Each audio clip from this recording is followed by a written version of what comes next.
All right, welcome to DEM Misfit Black Girls 2020 special DNC coverage. Bringing in your host now.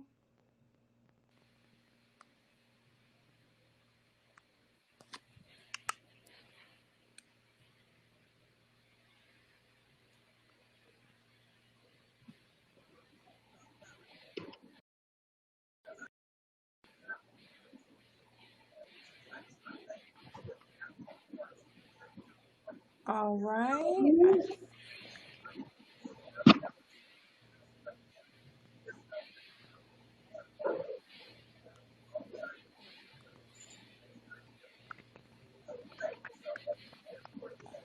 And Jay should be calling in any moment. Okay, well, greetings. Welcome, Yeah, everyone.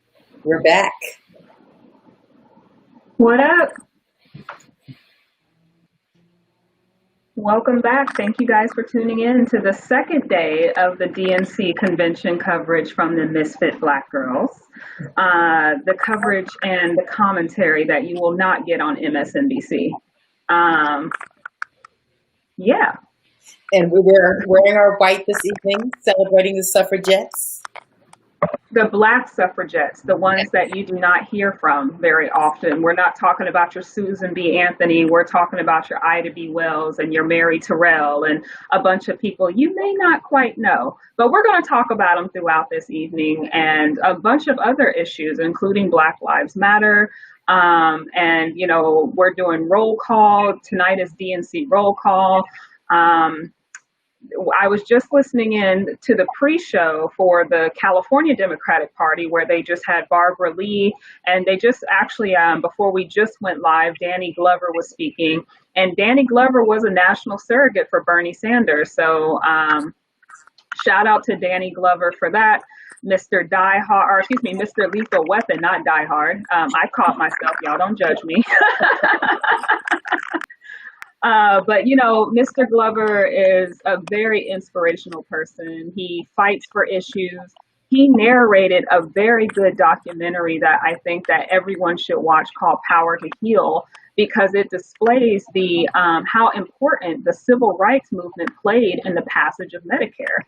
The passage of Medicare was really due to a lot of pressure from the civil rights movement. Dr. King, you know, a lot of people who were key figures in our civil rights movement actually helped pressure Lyndon B. Johnson in passing the Medicare Act. So, you know, if you want to watch that documentary, it's called Power to Heal. And I recently did a panel about it with the producer, and Danny Glover narrates it very well. The only other person that could have probably narrated it better might have been Morgan Freeman, because he narrates everything very well. And I know you just heard his voice as I said that, but, you know, I really suggest watching that documentary. So anyway, shout out to Danny Glover for standing, to me, on the right side of history on the issues and fighting for what's right. But you know, we are where we are right now. So, but we're going to continue to fight about fight on the issues. Anything you want to add, Dina? I'm actually just trying to troubleshoot with our special guest this evening. All right. Well, then I'll keep on rambling. Yeah, I'll keep on rambling. All right. So let's talk about the DNC schedule. What's coming up tonight? I think tonight will be hosted by Tracy Ellis Ross. And we love Tracy Ellis Ross. Actually, I was just thinking about that. I was like, you know, I feel like binging Girlfriends again. I used to love that show. And then we have, I think, some John Legend performing. Let's see, who else? We have, like I said, the roll call. And then just a little bit of some tea spilled. The roll call, if you know, in California, we had three co-chairs that the progressives really pushed, because usually the chair of the delegation usually goes to the governor. In 2016, it was Jerry Brown, and it was anticipated that today or this year it would be Gavin Newsom, but we pressured, and you know, so this time around the delegation was broken into three co-chairs, which was Ro Khanna, Barbara Lee, and Hilda Solis, and For the roll call, I don't know, Dallas, you got some background noise? Sounds like some. No, I wanted to let you all know that your first guest, Mr. Gordon, is in the studio. So whenever you're ready to bring him on. Awesome. All right. Well, then I'm gonna quit stalling, and we're gonna go into our first guest, and I'm gonna let Dina introduce him. Okay, thank you all for joining us. Tonight, we are blessed with the presence of J. Wendell Gordon, also known as the Warrior Lawyer. He is a trial lawyer based out of the DMV, DC, Maryland, and Virginia. And accolades, I mean, so many accolades. Hello, Jay. Yes. Hello. Take your bows. Jay has been a guest legal commentator on the likes of True TV and CNN. Let's see, he's listed in the National Black Lawyers Top 100. And yes, and he's won a lot of awards. He got the Movers and Shakers Award from the National Bar Association, and he was also the recipient of the James Baldwin Beacon of Justice for Civil Rights Award. Welcome to the show, J. Wendell Gordon. Thank you for having me. And I'm a dad. Yes, yes. I think you and I are the parents on the panel tonight. Okay. Mine is being quiet at the moment. How's everybody? Doing good. How are you? Good. Look, I was so elated when Dina asked me to be on your show. I thought DEM Misfits, that's very catchy. I don't know who made that up, but y'all deserve an award just for that alone. I mean, I think a great show. It was a collective. This is great. Great. Yes, No, I was excited to be on the show, and I'm not in my normal environment. I'm down in Fort Washington, Maryland, where Dina and I grew up, visiting my parents. My father is, he's doing better today, but he hasn't been at his best. So I wanted to come down here and check on him and the family, see how everybody was doing. Yeah. But I'm here. I wouldn't miss this show. Awesome. We truly appreciate you. You know, as you know, tonight is a celebration of Black Lives Matter, and we're also highlighting Black suffragettes this evening. Okay. And we wanted to just go ahead and delve right in to the whole issues surrounding the recent protests over George Floyd's murder, because that's exactly what it was. That's exactly what it was. Right. It was a lynching. Yes. Other networks are going to, call it something else, but we're going to call it a murder because that's what it was. Yeah. And so speak on it. So when I first saw that video, it wounded my spirit. And incidentally, I was having a great day that day. I was having a wonderful day, and I heard about the video, but I wasn't in a rush to see it. But my friends and colleagues were saying, "You got to see it. You got to see it. We want to hear what you think. We want to hear what your comments will be. You really need to see this video." I said, "Man, I really don't want to watch this video." But then enough peer pressure will make you do things that you don't want to do. So I decided to sit down and watch the video. And when I watched that video, it was one of the most horrific, sadistic things that I had ever seen in my life. And to watch this man, plead and beg, for his life, being humiliated and emasculated and just anything that you can think of, and doing it all just so that his life can be spared so he can live the next day for another day. And to watch this man, just take his life with no remorse whatsoever.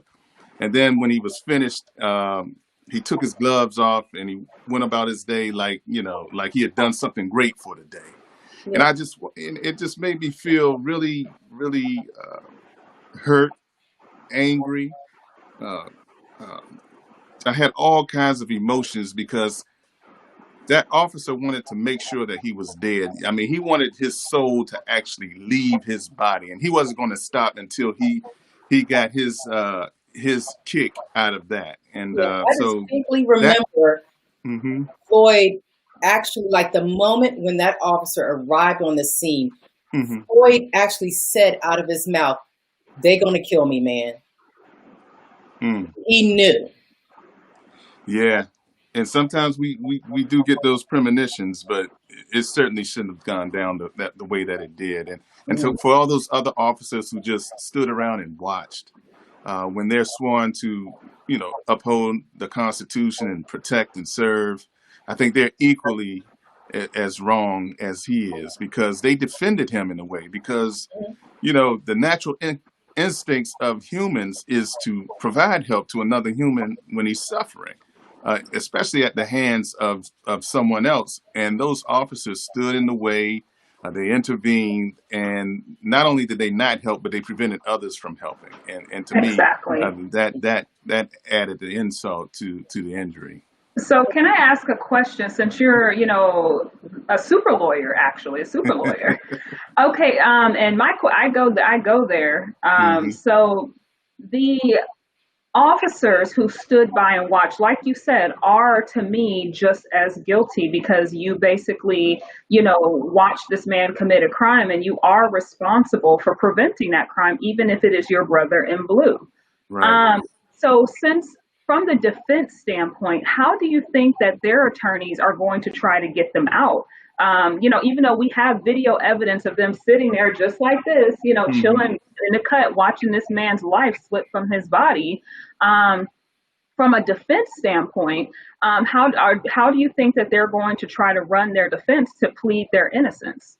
I think, from what I recall, Officer Chauvin was a senior officer. Yeah, and correct. So they will basically argue that they were merely following orders of their. We were in the middle of this suspenseful question, and I was just killing it.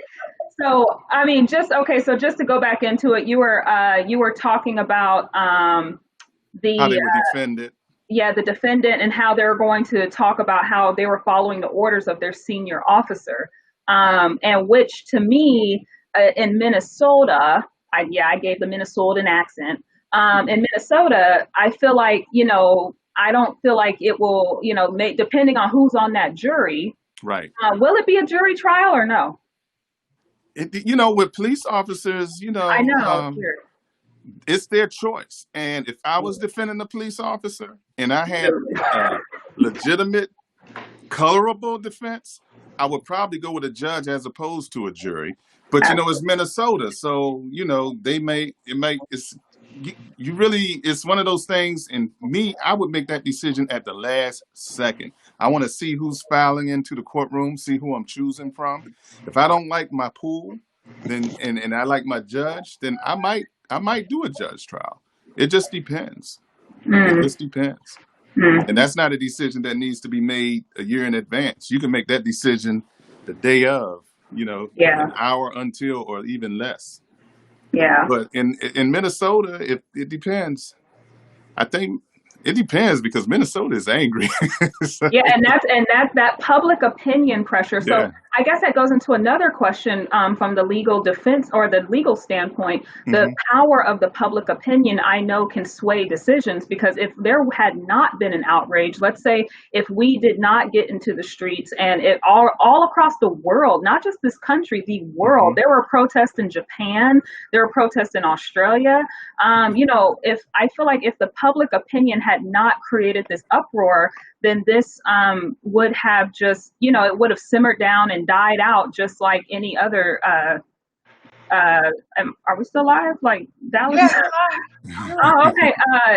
Sorry. I was trying to get you, not Gina's chair. There you go. Oh, well, I feel like it would have been more of a, just a kind of like whoop, whoop, and then out again.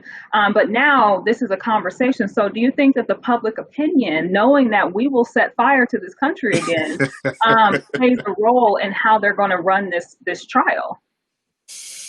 To an extent, but once you get inside that courtroom, you're almost in like a silo. I mean, jurors will be questioned about their opinions. I don't think there'll be anyone in the state of Minnesota who hasn't heard of the case. There'll probably be, there won't be a whole lot of people who don't have an opinion about the case. So it's going to be a challenge for the defense lawyers, if we're just talking about defending the case, to find an impartial jury. But I believe they can do it. I mean, the public is used to getting information from many different places, and then they can still, even if they make a decision as to what constitutes guilt in their mind today, they could still say, I could put all that stuff to the side. Let me just hear what happened in this case. Let me just find out. And I believe that we're intelligent enough as human beings, and as the public to cast aside everything that we've heard in order to listen to what's coming up in the main attraction. So I think that they will find a fair jury, or a reasonably fair jury. I don't think that I don't think they'll find anyone who hasn't heard about the case,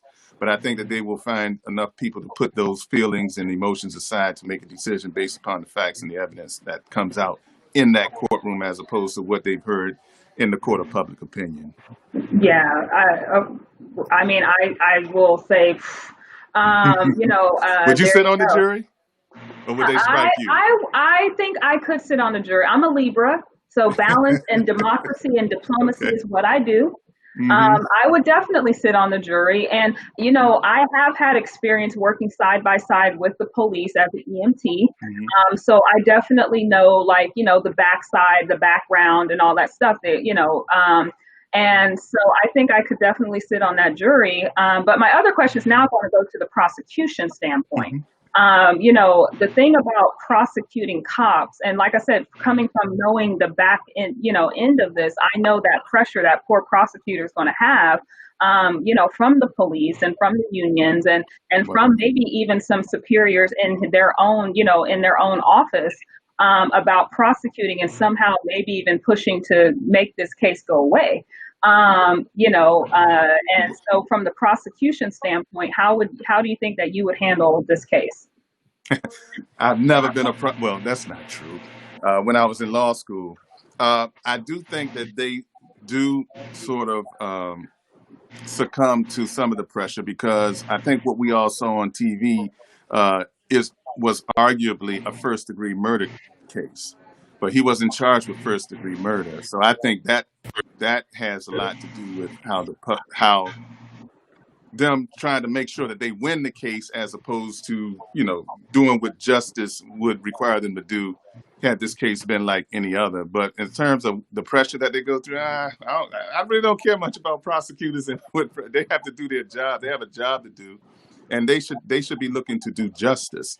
And so if you have the facts and the evidence, they shouldn't be the ones making the decision as to whether, obviously they should, because they are the prosecutors. But if you have enough evidence to support a first-degree murder charge, then I think you should bring it and let the jury decide what's best. Don't just don't feel like you don't have the ability to win because you don't feel as though the case is strong enough for you. If you know that you have enough evidence to support a conviction beyond reasonable doubt, put that case on, especially in a case like this where justice really requires it. Or we will burn the streets down again. Simple as that. But protesting, peacefully burn the streets, that is burning the soles on your feet, the rubber soles on your feet. Yes.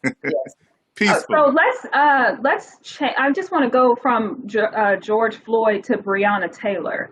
Breonna Taylor, and I feel like this case is actually, to me, a little bit more unique than George Floyd, because I feel that the officers feel that they did have a reason to open fire because her boyfriend had a weapon, and I believe may have fired the weapon first or something, because they broke into his house, which, trust me, it would have been on and cracking too. Oh yeah. But I feel like the case of Breonna Taylor, is definitely mainstream.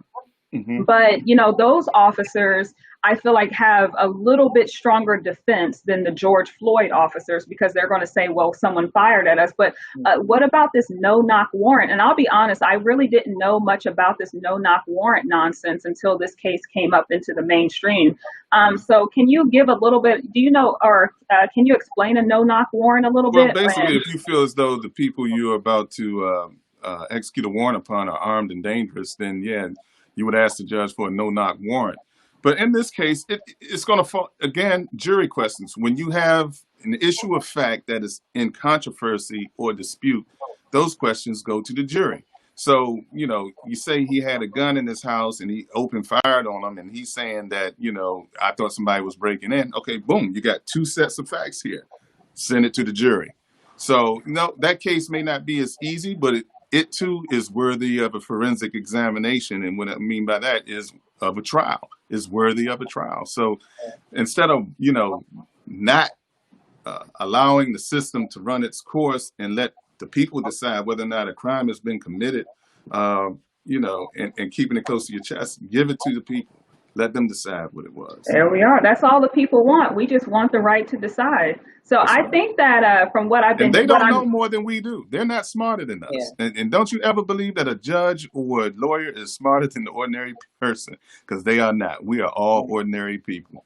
I love it. I love it. But I just wanted to say, I think that what I'm hearing is that we need to keep the public pressure up. And I think that we also need to pressure for public trials on both of these cases. Mm-hmm. I don't think that it would be fair. And I think that if a judge trial were to happen, that there would not be justice served. So I think that what we need to do now is start pressuring to make sure these trials have juries. And let like you said, the people decide the outcome of these officers. Mm-hmm. Well, it's also who's signing up for jury duty. Okay. That's another big one too. That's why I asked her what she served. You know what I mean? What do you I got a notice on my refrigerator. I was supposed to be serving this week, and I extended it to the 31st. I was supposed to be on jury duty right now. Actually, I have a note. I put it on my refrigerator. I'll be honest. I'm not gonna lie. They have not been able to catch me in 2020. Well, I mean, the DNC, I had an obligation as an elected member to the Democratic National Convention, but I did extend it I changed the date to the 31st. I did. Okay. I have jury duty August 31st. Yeah, make sure, because that's just as important as voting. You know, we who care about justice and we who decry injustice need to definitely step up when the notice comes to our house. We need to go in and serve. I mean, I can't tell you how many times I've been trying to select a jury, and my people come up with more excuses than a little bit to avoid jury duty. And everybody else, they're so eager to get on the jury. You should see some of these folks. They're so eager that I strike them because they're just like, this person's way too eager to get on this jury. I don't want them on here. And those so we have to financially afford to serve on a jury. Well, the jury trials take on many different forms. You have 1-day trials, 2-day trials, 5-day trials. You know, it's something for everybody. So don't let that be your excuse. Yeah. Come on out there. We need you. I love that. Back to the Breonna Taylor case. I saw today on Twitter that their police union actually issued a statement saying that they knocked, which doesn't make any sense to me, because why would you knock if you have a no-knock warrant? Again, see, that's why you send this stuff to juries. And that's why you send it to juries. So, you know, that case is going to boil down to who do you believe? Who's the most credible? It's almost like a beauty pageant. Who fancies you the best? And that's how you're going to determine. Can you hear me? Yes, we can hear you, Dallas. Can you hear me? Okay, great. I'm just trying to pause because we have some folks on hold in the studio, and we want Jay to stay with us. So if you could just hang out and do a quick little spotlight of our Black Women Business Enterprises spotlight, and it'll take us a brief moment, and we'll come back and we'll continue the dialogue. Is that all right? Commercial break. I'll stay right here. I'll just drink my little drink. I don't see it. Go ahead, make your drink, Jay. And we are live on Facebook. I see it. That's on my phone. All right. And at this point, Jay's going to come back. Hang on. And at this point, it is my pleasure to bring in two very fantastic ladies that I'm going to interview. I thought Melina was going to be here with us to do this segment, but which one of you ladies wants to stay in and have a little fun? We can all. Yeah, I'll stay there. Okay, everybody needs a break. Go ahead. Okay. All right. So at this time, I'll just say it's really exciting to introduce. These are two ladies that I look up to. They have been big sisters to me and always supportive. And they were in the entertainment industry, and they also have taken the time to launch a brand and a product. And so our Black Women Business Enterprise Spotlight of the Week. Oh, y'all gonna blame me? They didn't keep my uploads. Ain't that about nothing? Well, I'm going to bring them in just a second. I'm just going to bring you guys in now. I have Wendy Berry and Miss Eugenia Marshall coming to the room. Well, hello there. Can you hear me okay? You did pop out? Uh-oh. I had Gina. Oh, there she is. Okay. All right. Hey. Hey. What's up? So, hey. So you see, Wendy and I didn't even Okay, but you knew you needed your Democratic blue, which is still right on cue for the conversation and for the night. Just to cue everybody up, this is the DEM Misfit Black Girls, and we are getting ready to do our watch party. We're pre-gaming for the Democratic National Convention. We'll be pulling in the live feed from the convention so you can stay in and watch with us the whole time. Our Black Business Spotlight, Black Women Entrepreneur Spotlight is none other than Condition Her. And I'm pulling up your product in a second, but we're going to talk about it. And I want you to tell people about the product and what made you think about it and come up with the idea and what made you all both collaborate and say, this is the thing we want to put on the market. Well, I must say, for anybody watching, definitely an interesting transition. So I'm going to give you a chance to pause in your spirit, readjust, realign your shot. They were discussing some very important, critical, impactful, and just serious things, right before. And to us, health and wellness is just as serious, but you'll understand the tone shift in the description. So Dallas, thank you for that sweet welcome. I am Wendy Roseberry, co-founder of Condition Her, and I'm here with my bestie and my business partner, Eugenia Marshall, and I am the other half of Condition Her. So what Condition Her is, it's the name kind of spills the beans on it. First and foremost, we are in the health and wellness space. As fun as the name of our product is, and really just the thought of it and the conversations that it sparks, it really is kind of a serious thing. And so it's for, Eugenia's like showing the tube. I'm gonna get to that part. Thank you. Perfect. I said, well, I'm not talking, I'm just okay. I'm gonna tee it up for you. But basically, Condition Her is a daily use moisturizing cream. It's a natural product, and it is meant for the intimate area of a woman's body. And I'm going to call it by what the name is. It's the vulva area. A lot of times we mistakenly call that area the vagina, as we all know it, being politically correct here on this politically discussion day here. But the vagina, for those of you that don't know, and a lot of us don't know, is actually the internal canal that leads to your cervix. So we're not talking about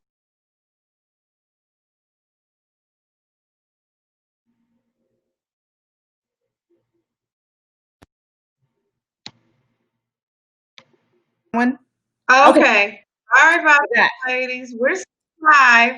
We're live. So I'm going to bring it back. Basically, Eugenia, go ahead and hit them with the tube again, and I'm ready now. Okay. So basically, this is Condition Her. It is a natural daily use moisturizing cream meant for your external intimate area. Yes, the vulva. And why would you need that, might you say? Like most women say, I didn't know I needed that until they get the product. And it's like, this is everything I need and didn't know. So first and foremost, like I said, health and wellness, it is balancing your pH, which is really important because Eugenia will probably talk and attest, just as women, we're always talking about how various things throw us off, from our diet to the antibiotics that we're taking, lots of things. So this is kind of like your little best friend. I'm going to tilt her in so you can see her. You keep it on the shelf, as I always say, my very saved and sanctified call this here the V in virtue. Okay.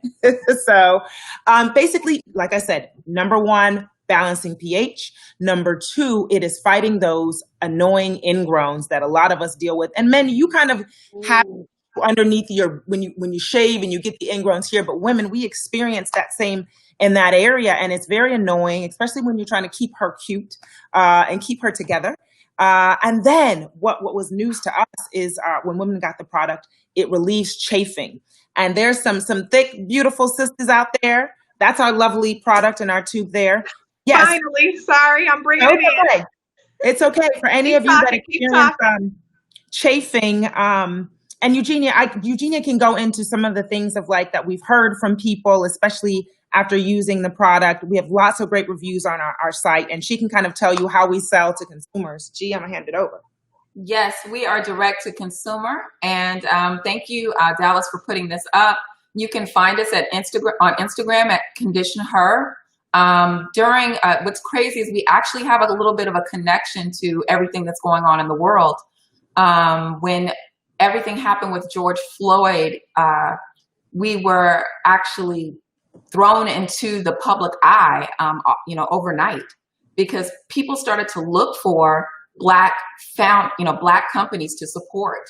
And we are two Black female, employed entrepreneurs who found a need and, did lots and lots of research and actually developed a product. And we're here in the day at work, and then at night we're doing this. And like I said, this has brought forth opportunity that we couldn't have even imagined. And I'll let Wendy explain some of the things that have happened to us since then. Yeah, I'll jump in really quick. So like I said, this is in the basics of it, this is your lady parts lotion to be used every day as the lotion in that area. We've become a society, and that's not a bad thing. It's not a bad thing, but we're a society that's very concerned about what we're putting in our bodies. We're vegans, we're vegetarians, we're pescatarians, we're all of these things, or none of these things during quarantine right now. But we don't often pay attention to what we're putting on our body. And that was very evident in the Black community, especially with Black women. Eugenia and I are both, seasoned women. We're both in our 40s. And so we're not spring chickens around here. And we were very well aware of the case that Johnson & Johnson lost regarding talcum powder and it being marketed and promoted to Black women, and not necessarily overtly marketed to put this in your underwear, but that's what we were doing with it. And they knew that's what we were doing with it. And, they lost a huge case based on. I lost my aunt. Cervical cancer. Aunt in the 80s to ovarian cancer, and she put baby powder in her underwear every single day, probably multiple times a day. Right. And once we knew that, I know my buddy attorney Benjamin Crump has a class action lawsuit that's dealing with that. And I think my cousin, who's the the son of my aunt, is actually going to participate in that lawsuit. So yeah, it's really crazy. But you know what's crazier? Our time. Oh, we're out. I love y'all. If y'all want to stay, we're gonna roll. I'd love to just tell them where to find us. Our Instagram is great, but the best thing, again, direct to consumer means that we don't sell in a store. That means we sell right to you from our website. That is conditionher.com. We did create a discount code for today, and that go to the site conditionher.com, and at checkout you apply DEM Misfits. Doesn't matter whether it's capital or lowercase, as long as it's all together, and that'll get you a 15% off discount. So thank you for having us on. Thank you to those of us that have supported us, being a Black-owned business, being a Black female-owned business that has a female chemist, a biochemist that just created an amazing formula. We're excited for you to try, and thank you for having us, Dallas. Thank you. Oh, hang on. Just pulling that down. And I was trying to get your little website. Hold on, not little, very big, very fabulous website. Very fabulous website. And conditionher.com, you all heard it here first. This is something that impacts all women, and this is a wonderful product that just happens to be manufactured and produced by Black women. And Mother of the Earth, Mother is here to help you, and so you should come and listen to Mother from time to time. We may have some good stuff for you. So check out Condition Her, and today you all get 15% off. Hello. So get in there. And I do use the product. FYI, I am not just recommending. I am also taking the advisement of my beautiful sister. Dallas, we forgot to tell you fellas, if you're secure in your masculinity and you're struggling with ingrowns, go ahead and get your tube or borrow. You want to do that. Put it on in. We are doing him, and it should be here before the end of 2020. So be on the lookout. Oh, condition him. That's yes, dope. it is coming. Okay. It'll be condition him, but it'll be a beard and neck cream. So you can start with this formula right here. It'll work just the same for you fellas. Don't be scared. All right. All right. Thank you, ladies. And if y'all want to hang out and come back in when we're doing the thing, just stay in the studio and we'll pull you back in when we're doing commentary. It's up to you. Totally up to you. You got to go. We get it. The employed part of the employed entrepreneurs is going to take us back into that old employed space. Okay. Back on the last minutes of the clock. Back on the clock, girl. We appreciate this. Okay. Thank you. Great evening, everybody. Thanks for doing this. All right. And so now we're bringing back our fantastic DEM Misfit Black Girl Squad. Oh, I didn't see you, Mike. Hey, y'all. Hello. Hey, it was rough in them streets, y'all. Okay, so now we are really getting ready to get funky because now I have two fantastic civil rights attorneys to bring into the room with you. For one, I know we introduced Jay Wendell Gordon, but I also have, who has joined us, thank you so much, is a civil rights attorney in the state of Texas, Daryl K. Washington. I met him many, many moons ago, and we've stayed in contact. We always try to see each other. Let's probably bump into him maybe once every other year at CBC, Congressional Black Caucus, or one of those things. Daryl has taken on a number of tremendous cases throughout the South area, and we are just so honored that he would grace us and come and talk with us. So I'm bringing Jay back in, and I'm bringing now to you, Daryl, Kevin Washington. Greetings, and I'm bringing back in Mr. Gordon. I think you brothers know each other. Is that possible? That's great. That's great. I know I'm in the right place now. I knew it before, but now this is just so. We know some attorneys.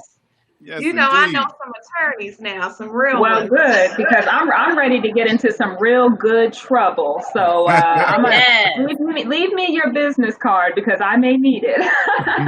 I tell you what, hey Dallas, if I'd have known that Jay was going to be all suited and booted the way he is right now, I definitely would have had on my tie. I'm coming straight from work. I'm not even where I'm supposed to be.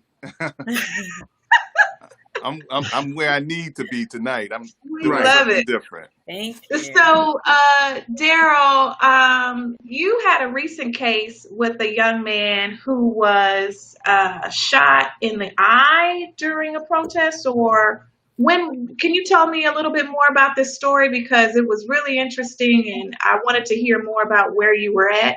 And I'm going to try to pull up the photo image of him where you are.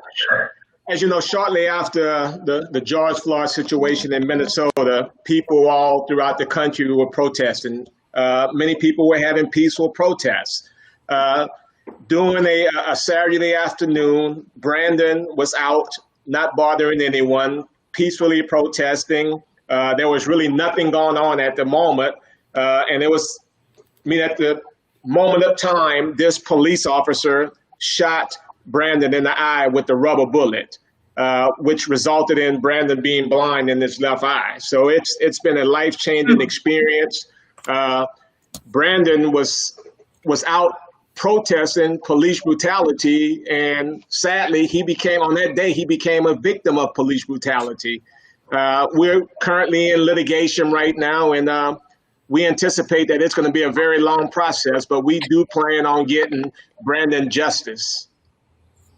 Okay, I'll work on pulling up some images, and we'll talk about Brandon later. But thank you for that. And as you know, before we got into our Black Women Business Spotlight, we were discussing civil rights in the era of Trump, or I say Tramp, but we'll go with the correct phonetic spelling today. But civil rights in this era with this president. What do you think? One more question to Daryl, and then Jay, if you can chime in. I don't know if you got to answer this. What do you think has been the biggest challenge in terms of the cases that you've had to bring forth in these last 4 years?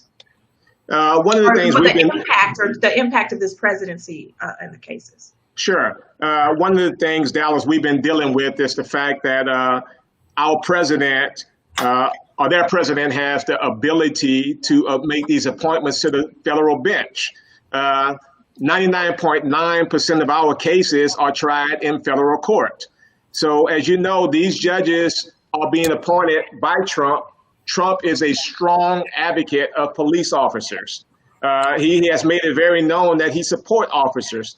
And what we see in a lot of these cases, which is why qualified immunity has been such a hot topic, these judges, in order to impress Trump, generally rules in favor of police officers when we're dealing with qualified immunity. We know that Trump incites a lot of the stuff that we deal with. There was an article that Donald Trump basically told the police officers, well, he in essence said that you should use force against these individuals when you're arresting them. And we know that a lot of these officers, they listen to the things that Trump says. When we go to trial, Dallas, in a lot of these cases, especially here in Texas, a great majority of our jurors are supporters of Donald Trump. A great majority of our jurors believe that police officers do nothing wrong. So we are dealing with a very tough hurdle. But Jay Wendell, I tell you, we don't let that discourage us. It makes us fight even harder. And the thing about it, even if we get in to the courthouse and even if we go to trial and it does not turn out the way we want it to, we have made their life so much, we have given them so much hell for a year or two that we know that it discourages other police officers from wanting to put themselves in that same position. Yeah, I agree with him 100%. Daryl, I'm telling you something, Daryl is a superhero in and of himself. He has done amazing work. Ever since I first had the privilege of meeting Daryl, and I only know if it's probably been 5 years or so now, I've been following his career because we happen to be friends on Facebook, and I'm just truly impressed and just honored to be someone whose name is mentioned in the company of Mr. Washington's. Qualified immunity has to go. It has to go. It won't go under Trump, but we need to keep pushing on it, keep pushing and pushing and pushing until something can be done about it, because it has been the biggest barrier to civil rights and justice to date. There's been no other hurdle that we faced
Okay, all right.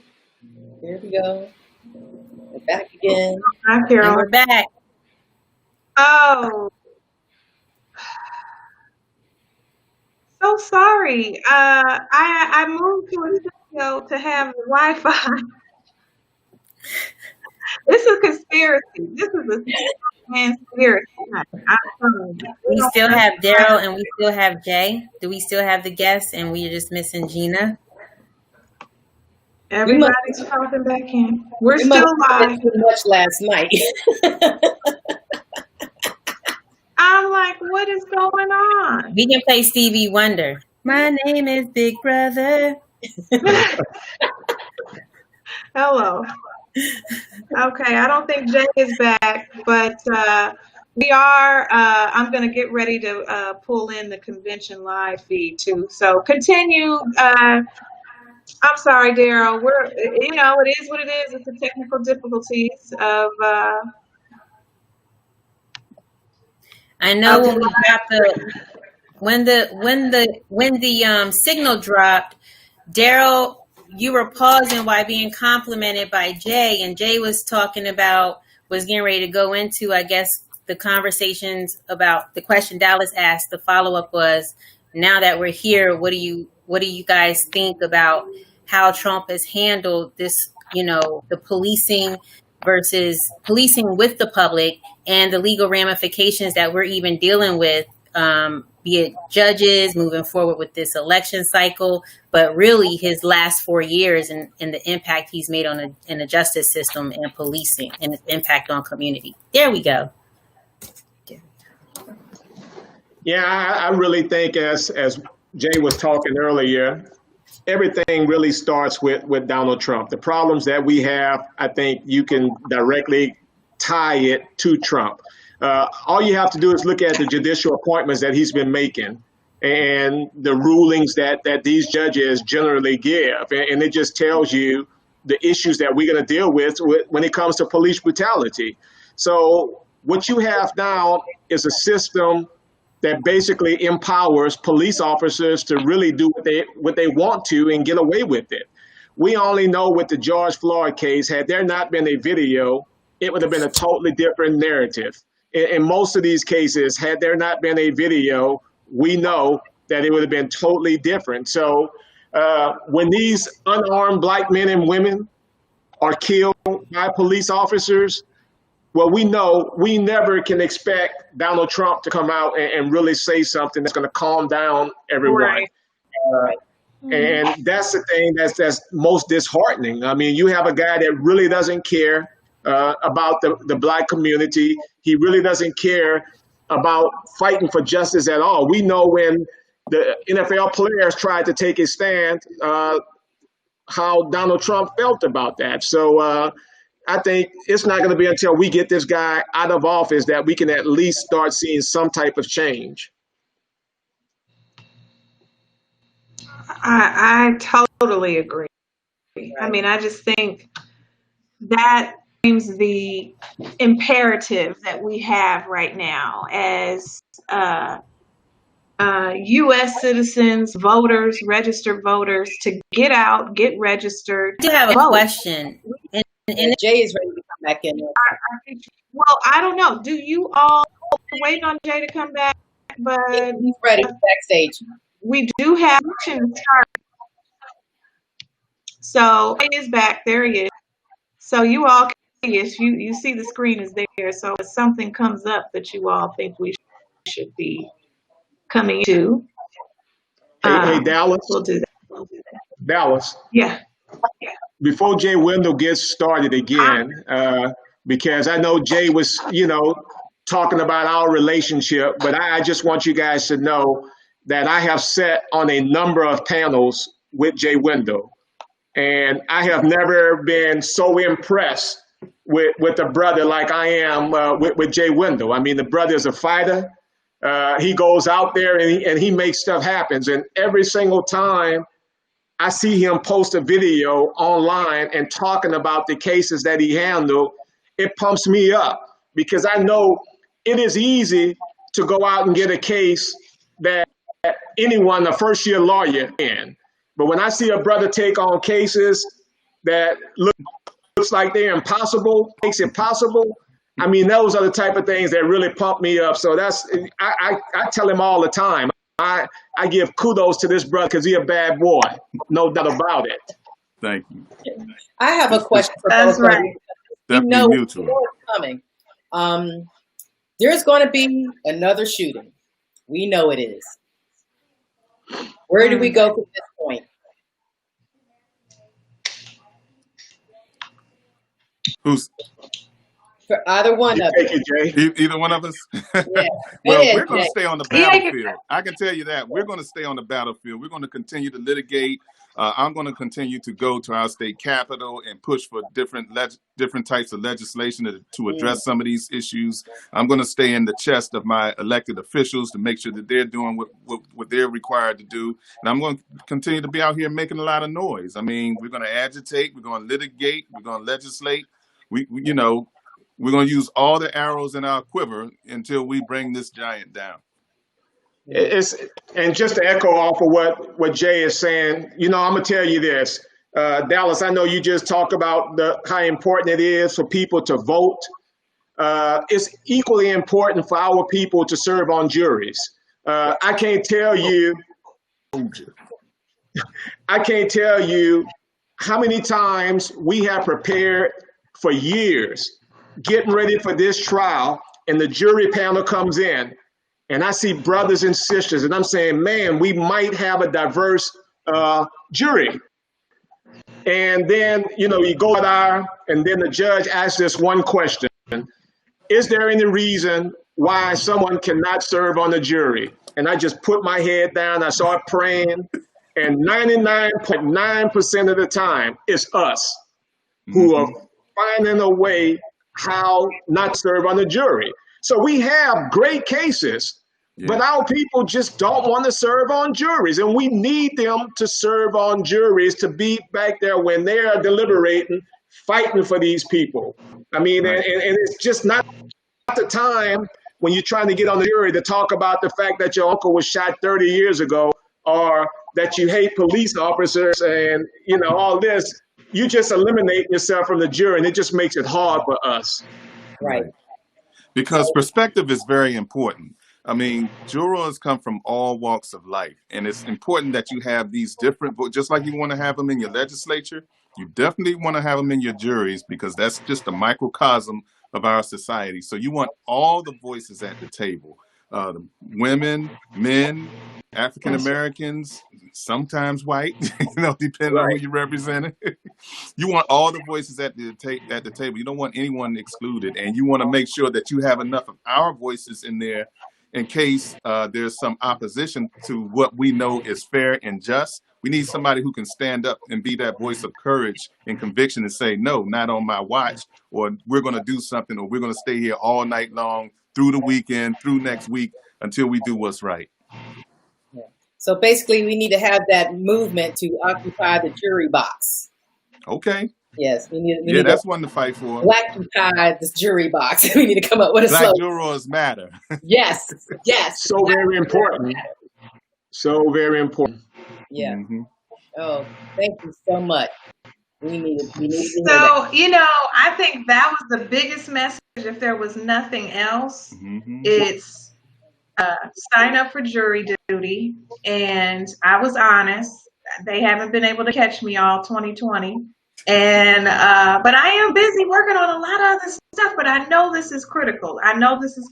And I will come back and I will make sure with friends like you, both you gentlemen, and other good friends that I have that are judges. They would get in my behind if they knew I had been going. Yes. But it's tough. It's a tough time for everybody, and just trying to balance work and a general election is, hey, you're doing what you got to do. But I recognize that, but there has to be something that we can do, right?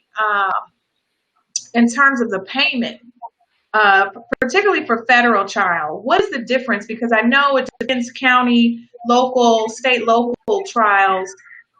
You are looking at different per diem, I think, that they give. If it's federal, do they get a little bit more money to be able to participate? Because I think that's what's really hard. If you're talking about a single mom or a female that's had a household, she really wants to be engaged, but if she don't go to work, she can't pay her light bill. So right, and those child care costs. Well, that part. Incidentally, the judges will make it pretty easy. I mean, in terms of pay, yeah, you have to work on that. But in terms of child care issues, the judges will make it pretty easy on you so that you can serve. They'll end court at 4 o'clock, or you tell them, you can't be here on this day. They'll maybe start court late, whatever you need.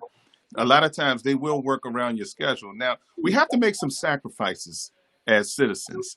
And I'm not saying that you need to go into debt to serve on jury duty, but you might have to miss a day's worth of pay or something so that our justice system works, because it doesn't work without us. And you've seen this time and time again. When you complain about these officers getting off, for instance, those George Floyd officers get off because there were a number of us who just refused to sit or just made up several excuses why they couldn't sit, then how are you going to feel?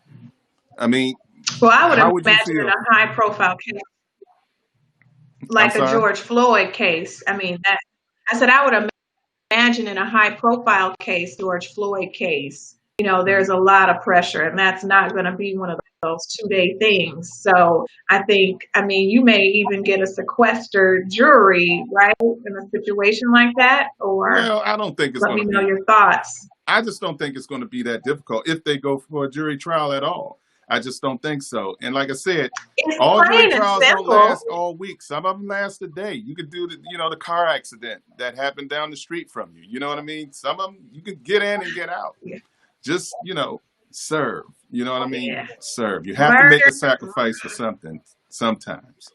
Yeah. And I saw all those people lined up for those chicken sandwiches when Popeye came out for them. Right.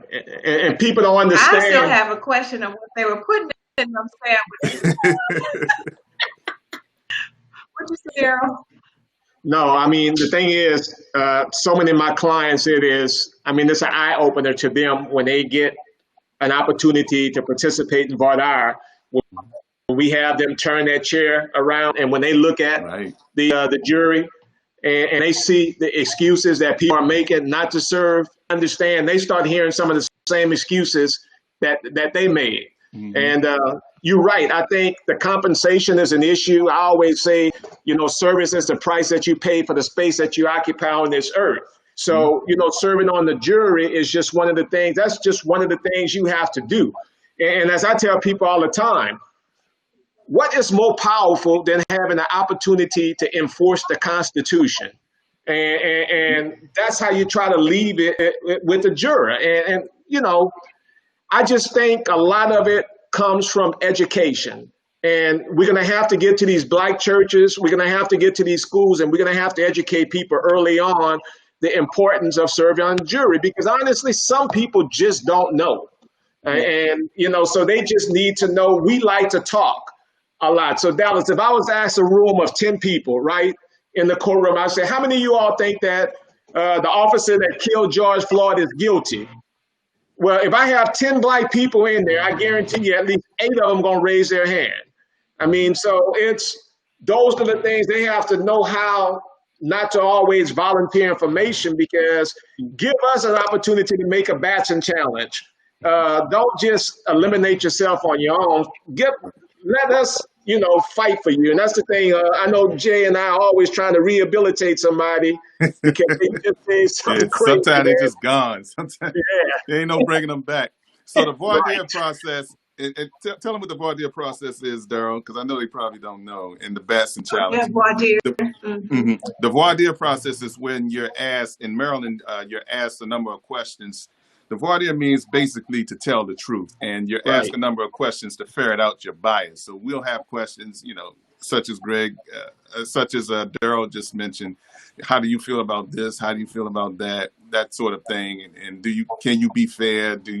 Are you biased in favor of or against police officers? Whatever it may be. So that's that voir dire process. The batson challenge is when you feel as though your opposing counsel is striking jurors because of their race, sex, age, or religion, or something of that nature, some protected class of a reason, we can challenge them to say, look, he struck the majority of his strikes were African Americans, and we feel as though it was, it's unfair, unconstitutional, and we're going to ask the judge to at least hear us out on that, and if you find in our favor, bring those jurors back so that they can be considered for selection. Mm-hmm. So how specific can you get in those types of questions during voir dire? Can you just flat out say, are you a member of any white supremacy group, or are you do you follow any alt-right channels, or media? All of the above. Ooh. You can ask all of the above. Now, that doesn't mean not too many people gonna raise their hands like, yeah, I can't stand them black men. But you might get one or two, and you appreciate those people. When those people will stand up and say, yeah, I don't like black people, or yeah, I don't like black lawyers or black judges or anything, or white people, you appreciate those people. And you're sitting up there because you're like, man, I'm so glad he spoke up. So I know for a fact he's not going to I don't even have to waste a strike on him. He's gone for cause. You look at him, Jay. You look at him, man, and you look at him and you say, man, thank you very much. I've had some people want to shake his hand. Bro, let's shake his hand because it's like, because some guys say, hey, police officers do no wrong. And I'm like, man, thank you. Please get other people who think your way to say the same thing, that they agree with you. So that was just a tough situation. Unfortunately, a lot of times in these federal cases, we get some of these federal judges do not give us a lot of voir dire. They want to ask the voir dire questions themselves. And in that situation, it makes it very difficult. One of the things we tried as well prior to having the jury pool come in is we have jury questionnaires that we'll send out where we ask them, who's your hero? What are the last 3 books you read? You'd be surprised some of the, answers you get. I've had people say Donald Trump. A lot of them will say Donald Trump is my hero. So now we know some of the people that we really have to focus on to try to get those people to eliminate themselves. Yeah. Mm-hmm. See, in Maryland is one of those states where we don't get to ask the questions until there's a whole nother strategy.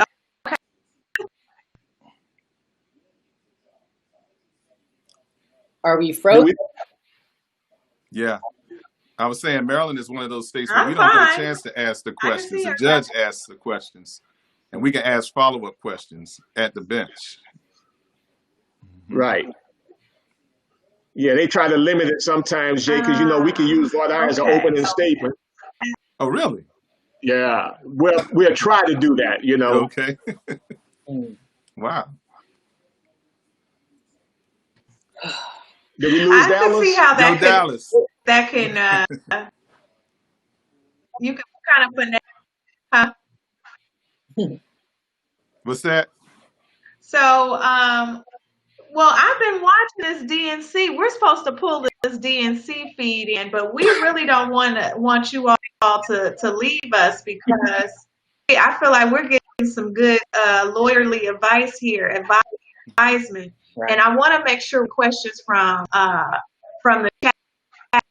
And so if you have any questions, please start questions in the chat. We are. I see someone says, "I love you, Dina Bear." I think that's Alemi Ballard. Yes, the that actor. Is the amazing actor Alemi Ballard. Yes, we can see him now on Queen of the South. Oh. All right. So we got some celebrities participating in on the conversation. Shout out to Ballard. Let me see.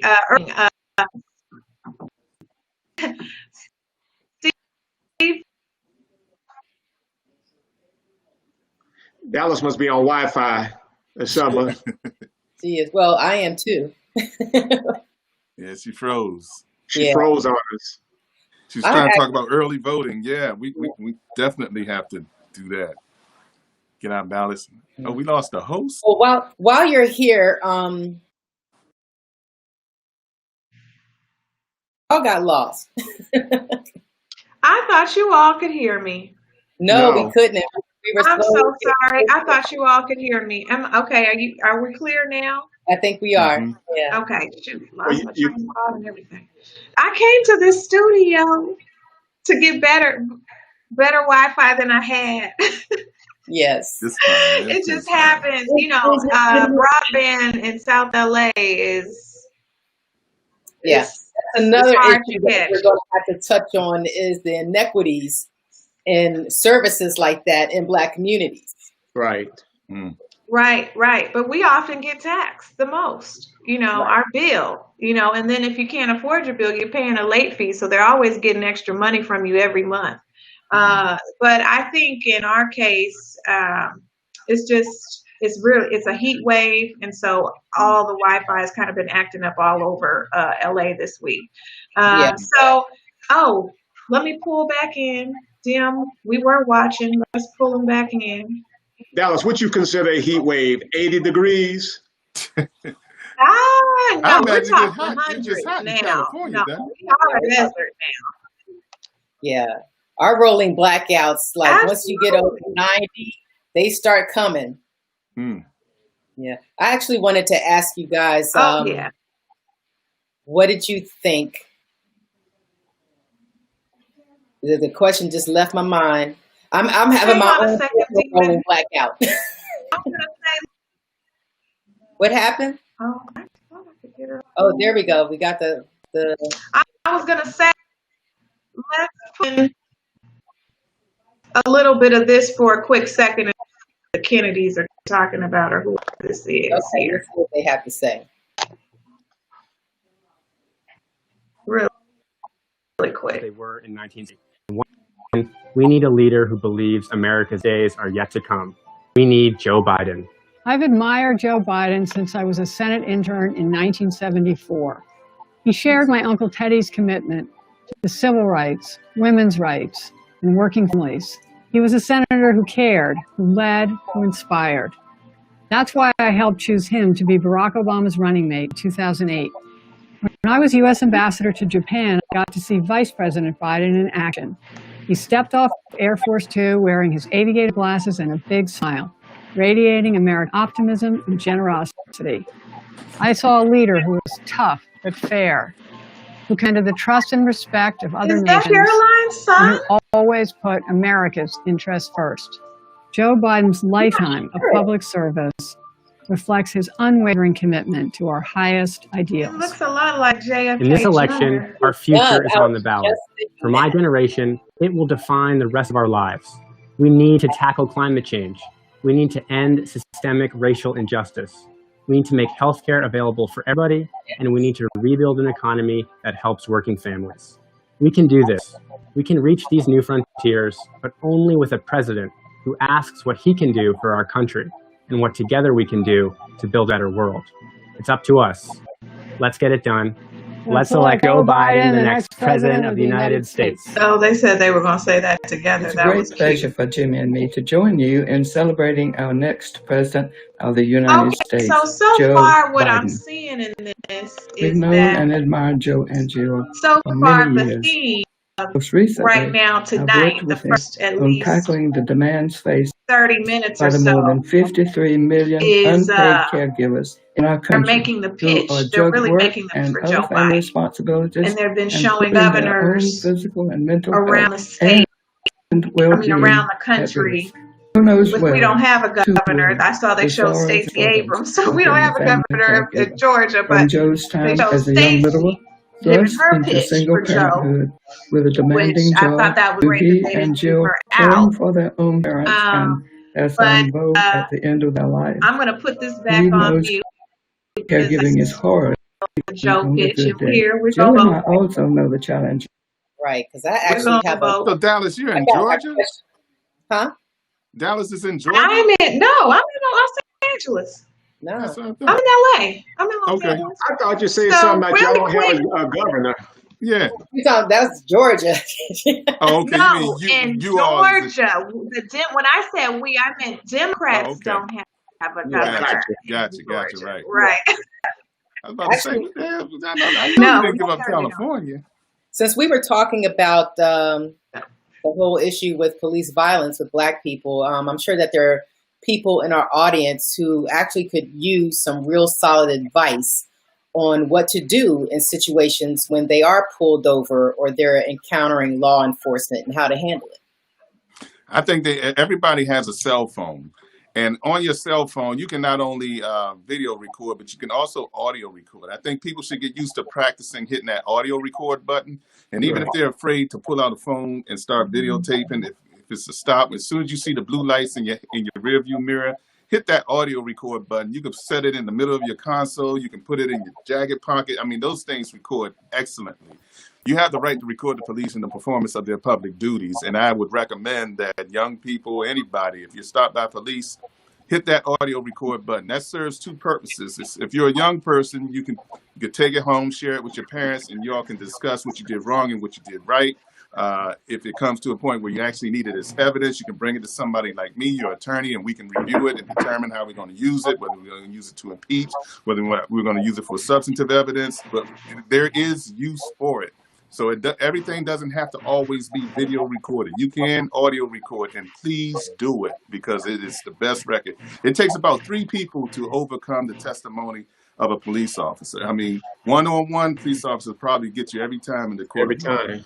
Almost every time. You need about 3. You need about 3 hits of people saying the same thing in a consistent and non meander or varying way. They have to say the same things, and I'm talking about, and sometimes it's very difficult to do. And if I could just, I see we have Bill Clinton. Ladies, I'm gonna put it to a vote. I'm sorry, this discussion that we're having right now is so critical, and it's not often one that's heard. So for the respect of these 2 powerful Black men, I don't give a shit about what Bill Clinton is saying. Yes, we know to vote for Joe. I don't care. So I would like to continue to hear what Daryl and Jay have to say. Sorry. That's why I'm a misfit. Okay, well, hang on. I just want to make sure, is Carolyn Fowler, I believe, are you ready to come in? Give me a thumbs up if you are. Okay, I don't know. She may not be ready. I'll text her. We'll come back. She's in the room. I was going to bring her in. She's ready to celebrate the suffrage with us. Okay.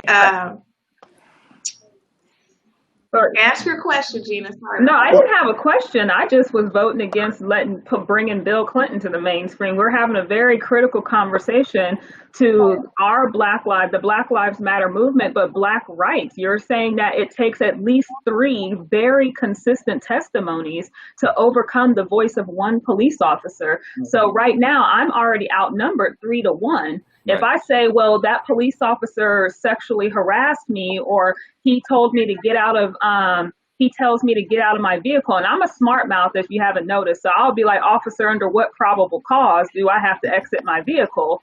Now, I'm pretty sure that might not end well. Is that a smart move? What she did? No, it's not. So the it's police, a smart ass. The police have the right to ask you to get out of your vehicle or to get in your vehicle. They can ask you to do either one. And we do everything right until that point comes, and then we kind of get that wrong, and that's when things start to escalate because we dig in and we say we're not getting out of this vehicle, and then they start to extract you from the vehicle. So the police can ask you to get out of the vehicle, and they can also ask you to get back into the vehicle. So that's something that I want you to know is very important. It's very important. The Supreme Court said in the case of Wilson v. State, I think it was Maryland, if I'm not mistaken, but I could be wrong about Maryland, but I know it's the Wilson case. So that's very important to know, because I did not know that. I thought that you had to have a reason other than, if it's just like a traffic violation, I'm not, I'm thinking you have to have a reason to have me, exit my vehicle. But you're telling me that they don't have to have a reason. So I just learned something, and I'm pretty sure our viewers just learned something. So I will decrease my smart assness a little bit. And Gina, let me just say one thing. And I know a lot of times, some people don't want to hear this because we do have our rights. But when police officers are at trial, they have the same thing when they look at a juror. We just trying to get home to our family. All right. That's the thing they always say. All right. So some of the advice sometimes that we give to people is we just want them to get home to their families. And there are some officers out there who are waiting for you to be smart. They are waiting for you to do something that, you know, looks like you are threatening or intimidating to them. And let me tell you, if you're out in a rural area and there are no witnesses around, that is not a time really to be fighting with police officers. That exactly happened to me. I'm from Indiana originally, and I had worked I'm from Indiana. I live in LA now, but I'm from the good old state. I'm a Hoosier. And that's KKK state. Hello? And I'm driving through. I just got off work at midnight. I'm a nurse, and I just got off work at midnight, and I'm tired as hell. And I'm driving through Carmel, Indiana, which is a very affluent suburb of Indianapolis. And I may have swerved. I'm tired, but I got pulled over on a pitch black road. And this is like right around, before you're thinking about pulling out that camera phone. But I was dead afraid. This is, I think right around Trayvon Martin. This was about 2012, right around Trayvon Martin, right before I moved here. And I'm scared. Like I admit that I probably did swerve out of being just exhausted, but I'm terrified. I'm on a pitch black road and I get pulled over by an officer. No one's around but the deer. And, at that point, now I've been told that at that point, I may be able to ask, for the watch commander. If I'm not comfortable, I don't necessarily have to roll down my window. But that's also a point of escalation for an officer, too, if I'm declining to do that. But if I don't feel safe being pulled over, what are my rights? One of the things I tell people. Very good question. If you're in a dark area, I'd rather a person just try to drive until they find an area that's well lit. I don't know how much further you have to drive, but you just want to be able to tell the officer, hey, I didn't think it was safe for me to pull over where I was. And you just drove to an area that is well lit. Because I'm telling you, in most of our cases, if a person is shot and killed, then it becomes the police officer's word versus someone that's deceased. We're going to lose that case on qualified immunity every single day because the court, as Jay Wendell said, it takes 3 consistent stories to overcome one officer's story. So if you are encountering a bad police officer, in most cases, it's going to end up really bad. Very bad. So we have to be able to give people the type of advice that's going to allow you to go home. Because I tell people all the time, I would much more prefer know your name and be in the courtroom with you than to be in the courtroom on behalf of your estate. Because no matter how much money I get for the family, it's never going to bring you back. It's never going to bring true closure or satisfaction to the family. So I just think it is so important that we tell the public some of the things that need to be done in order to save their lives. Because I see some of these videos out there sometimes, and I'll be honest, I look at it and I say, you don't really have to go to that extent. I mean, if you're going to video somebody, you have a secret recorder. Well, there's no reason for you to be using profanity and telling the officer how racist he is, etc. Because now I can't use that recording at trial if we have a jury with 12 people. So you want to use that opportunity to talk, you setting somebody up because you're recording that person. There's no reason to fight with them if you're recording. Say the things that you need to say in order to show that this is a jerk that you're dealing with. Absolutely. I mean, thankfully, my nursing badge got me out of that question. one. Great. What is it? Thank God. But Howard Ball, I hope you're still with us. I'm going to try to put some of your up. Was it showing? You can't read all this. Okay, I'll pull it back. Let me read it first. He says, what greatly think is the most important thing a new Attorney General could do to ameliorate some of the inequities of the justice system. And it looks like we lost Jay for a little bit, but hopefully he comes back in and does. If he's in, I'll pull him in right away. Well, I think we're going to have a it's going to be important that we have an attorney general, I think, that has some type of civil rights background, someone that's not afraid to try in these very difficult cases. I think that is so important. At one point, I thought I had an idea who perhaps would be our. I don't know yet at this point. I mean, Dallas probably has some insight on who she think may be the next attorney general, but it's definitely going to have to be somebody who can come in and put the pressure on these cities for the unequal justice that we have in. If that doesn't happen, then it's just going to be a placeholder. I think Eric Holder did, when we had Eric Holder there, I did see Eric Holder go in. You know what? I'm sorry. Hang on, Daryl. We're gonna AOC. We got to patch in AOC because we got too many progressive attention, and they're gonna be like, "You didn't patch in AOC." Yeah, hurry up, because I think they said she only got 60 seconds. I think they extended her segment after we raised hell. Oh shoot. Okay, good job, James. Of an economy that rewards explosive inequalities of wealth for the few at the expense of long-term stability for the many, and who organized a historic grassroots campaign to reclaim our democracy. In a time when millions of people in the United States are looking for deep, systemic solutions to our crises of mass evictions, unemployment, and lack of health care, in el espíritu del pueblo, out of a love for all people, I hereby second the nomination of Senator Bernard Sanders of Vermont for President of the United States of America.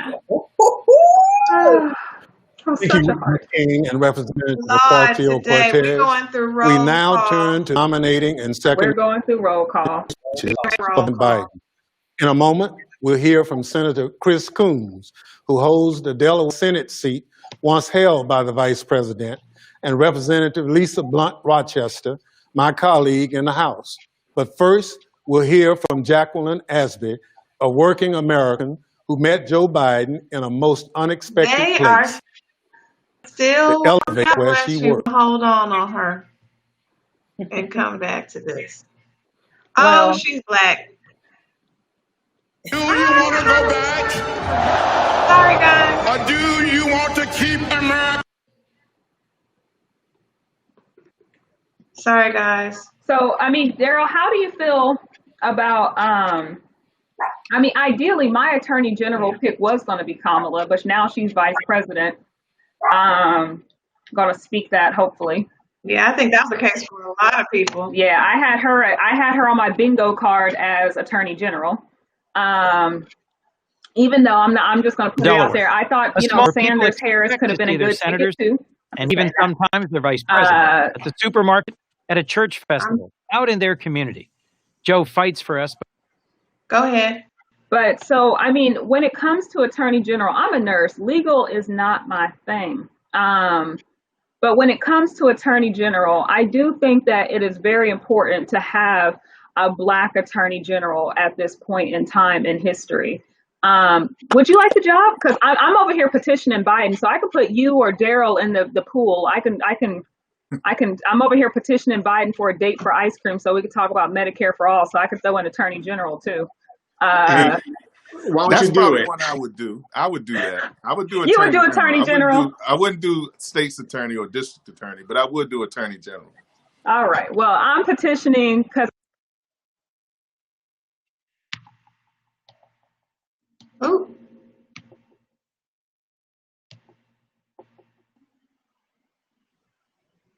Are we back? Sorry about that. No, I am. Where's Jay and Melina? Okay, I see. All right. I'm here. So yeah. I do feel that, I feel like at this point in time, we really need a strong Black attorney general to really smack the sense into this country that, to me, systemic and legal racism is woven into the American flag. So to get that out, I hate to sound unpatriotic. I feel like we have to rip apart this flag to put it back together, to sew it back together in a more just way. And that means having a strong progressive voice, maybe one that may not be so nice sometimes, and may not all the way kiss the ring, but strong, in believing that we can become a more just nation. But we have to acknowledge that the things that are plaguing the Black community is not something brought upon ourselves, and it's something that is as American as the flag itself. But like I said, I believe we need a strong Black attorney general. I did have Kamala as my attorney general pick, but I will, even though I don't have nowhere near Joe Biden's ear, I will petition for a Black attorney general who can help us move forward more than anything. I'm gonna jump in real quick and ask a question regarding our youth. As we've been looking into the streets and seeing how just young people are taking a step up, I think they have some help, they have some guidance, they're getting more, but they do have that fearless energy that the time calls for.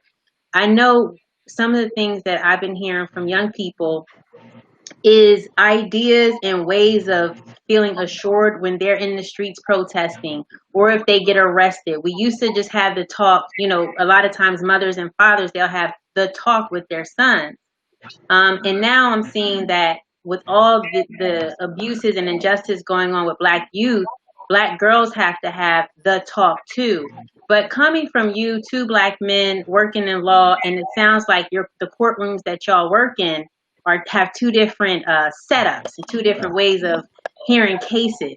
And I think that promotes also different outcomes from the culture of courtrooms that's more engaging or interactive. But can you talk about the support, supporting youth and helping? What are the top 3 things that young people need to know and be aware of when it comes to protecting themselves and knowing the law as it relates to policing in 2020? Can y'all hear me and see me? Because I can't see myself. What I would say is to remain silent. Well, wait, Ty, we're back. We lost.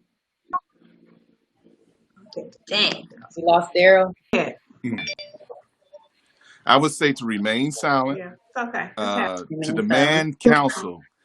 I know we always say I can't tell you how many times. I can't tell you how many times. I can't tell you how many times. I can't tell you how many times that a young person has found himself ensnared in the criminal justice system simply because he failed to remain silent or he failed to demand counsel. When you demand counsel, that's like saying Rumpelstiltskin. Some of y'all may remember Rumpelstiltskin. Well, that makes them stop asking questions. So that's the magic word, okay? And so once you say, I want my lawyer, any questions that they have for you have to discontinue at that point. Do not waive your right to counsel. Do not waive your right to remain silent. Even if you're innocent, people think that they're innocent, so the system's going to work itself out and I'm going to be okay. A lot of times you're wrong. A good attorney, a great attorney here in Maryland says the truth not well defended will lose. And I believe that wholeheartedly. The truth not well defended will lose. Hey, we're rated 5. Right, we're getting ready to hop to the California roll call right after Arkansas. Dallas, I don't know if you want to bring that up. Sorry, guys. I was just like, we got to rep our state. Yep, for sure. There we are. Yeah, I got to pull them in. Well, we're pulling in Congresswoman Barbara Lee. Barbara Lee and Hilda Solis. But so here's the sidebar. I said earlier, Ro Khanna is missing, and I have a feeling Ro Khanna is missing because he voted no on the DNC platform because it didn't include our demands, basically. Yeah. And so you don't abide by the rules. For all. Yeah. Yeah, so he voted no on the platform, which I did too, honestly. And so he wasn't included, even though he is one of our co-chairs. Yeah. We're proud to put our lives on the line every day. But now we're past it's a badge of hurt. Did we miss the roll call? While we are protecting your family, we missed California. We need a president who is committed to protect. Well, Jay was saying, Jay, you was actually following up and wrapping up with the top 3 things that youth need to know when they get stopped or pulled over or harassed by the police. What can they do? Or they're out in the streets. That's Joe Biden. I told you about the cell phone, so you definitely want to use your cell phones. Police have technology in their car. They have big computers in their car. They wear sometimes they wear body cameras. You have technology too. Use it. So practice the audio recording device on your cellular phone. Remain silent when interrogated, and demand counsel. Those are the 3 things. If you can remember those things, I could probably get you out of almost anything because it gives me a clear canvas to paint whatever picture I want. So when you lock me into a statement, I got to deal with it. Mm-hmm. I want to know just how far we can go with remaining silent. So when I'm at a traffic stop, if I'm being over, and they come, Joe, roll down the window. Ma'am, can I see your license and registration, please? I don't move it. I have to get the license and registration. If I just don't say anything, what do we do? Yes, you do. But they'll ask you the question. So I give my going. Yeah, you got to give it to them. But I don't have to. You do have to. Where I'm going? Oh no, you don't have to tell them anything like that. No. It sounds like slave code. No, I thought you said registration was delayed. So once we hand over that license and registration, and they start other questions. You don't have to answer any questions if you don't want to. You can tell them I'd rather not. You can be polite about it, because it's not really any of their business. They're there. If it's a traffic stop, what you need is my license and my registration. That's it. Well, like I said, me being an AHO officer, I'm on the way forward to a booty call, and you are slowing me down. He'll probably let you go, Gene. If you say something, I know, right? You better be careful he don't follow you to your call. Exactly. Hey, Gene, you gotta apply your condition her. And this is why we're DEM Misfits. You will not see this on MSNBC. Hey, did we determine who was going to be our next Attorney General? I might have to put y'all as co-attorney generals. I think y'all would be a killer team. Oh yeah. The answer is no, though. We haven't decided yet. We got some names. Hey Jay, what you think about Keith Ellison? I think a lot of people. I like Keith Ellison. He's the Attorney General of Minnesota. I think he would do a good job. And quite frankly, I never even thought about that, Daryl. I never even thought who would make a great Attorney General. I think on the progressive end, Keith Ellison will get a lot of support from the progressive side of the party and in the rest of the party too. So I'm gonna tweet that to Joe Biden, like, hey, you might want to consider, because you're going to need a lot of help. Dallas, your connection's bad. He's got to wait. Until he get over the hump. I don't want to refresh. Let him get over the hump. Yeah. But why Keith Ellison, you guys? Why would he make a good Attorney General? I think because he has a profile. I think he served as an elected official. He was a congressperson, wasn't he? Right. So I think he has the profile. He has the reputation on the hill. and he's kind of one of them. So he should be relatively easy to confirm, especially if he's a Biden pick. So, and I think that deep down inside, I think he is a solid brother. I think he is, man. Yeah, I think he is. That sounds solid. I think he would do the right thing. I know he wouldn't do the wrong things. Like, have you guys he's heard going to about do what he believes? Huh? My bad. Have you heard about or have you read the full George Floyd Justice and Policing Act presented by Congresswoman Karen Bass? No. I found that, well, it's a piece of federal legislation that's up right now. Mm-hmm. It's waiting in the Senate. And I think it's like, I want to say, I was looking it up. I want to say, I know it's in the Senate sitting, maybe item number 469 or something like that, maybe. But one of the things that the bill calls for is a review of police records. And I know here in California, one of the things we come into in Los Angeles is that we don't hear enough about, we go straight to the charges or the outcome, and that result is usually fatal. But there's never the conversation in the press or even in the courtroom about the police's record, his training record. And I think, just like you mentioned earlier about the jurors, how important it is to have a jury, juxtapose the jury, the police training record, I think, especially with mental health, racism, where have people been? Are you a gypsy cop? All these different things that pour into a record of accountability or the lack thereof. What do you guys think about a record, or what's your experience when calling police records into account during a case? How important is it? My experience, Daryl's answer? No, you take it first, Jay. Okay.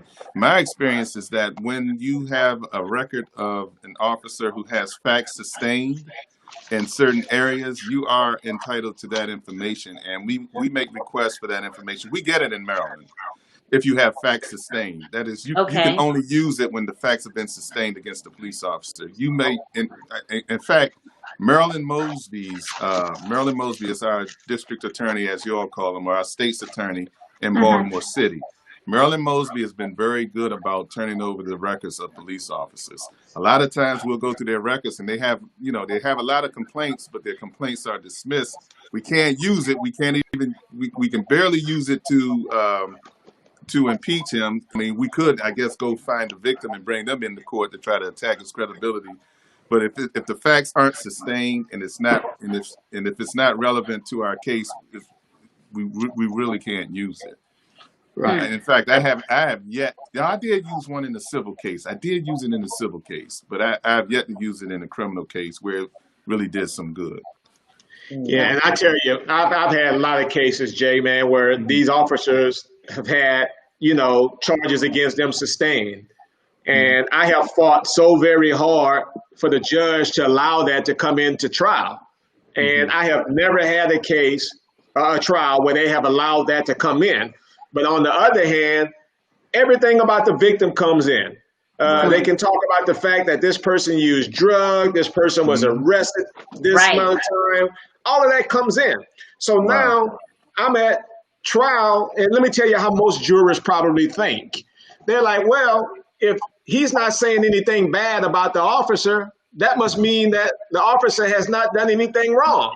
And so these officers are in this courtroom with a halo over their head. And I'm like, man, I'm just trying to say, look at a juror. Now I want to ask this question. And we tried to get it in all sorts of ways, but these judges, a lot of them will not let us get it in. And again, this all boils down to the discretion of the court, which is why you want to have somebody that's going to have a diverse federal bench, that when when we are making that argument to the court and telling them how this is relevant, we have a better chance of getting that in. But if you have a bench that, is pro-police, they're not going to let it in because they know how helpful that's going to be to our case. Right. They don't make it easy for you. I can honestly tell you, I've had more losses than I've had successes when suing the police. I just don't talk about my losses. I just take them on the chin and keep moving. Yeah. I've been talking very challenging cases. Yes. I've been talking to a couple of police officers too, who actually have lost their cases against the police department when they filed suit. And one in particular happened a couple of years ago, but this officer is still progressively finding solutions to help the community, along with the community putting forth legislation here in Los Angeles. So one of the things that people talk about too is just the when Black people are in, here it is, it's so many things are in my head, but one of them also is weapons. I would love to know, just as lawyers and what you see in a courtroom right now with racism on the rise, Black people in the streets, and we have allies. You know, we'll be talking about allies tonight.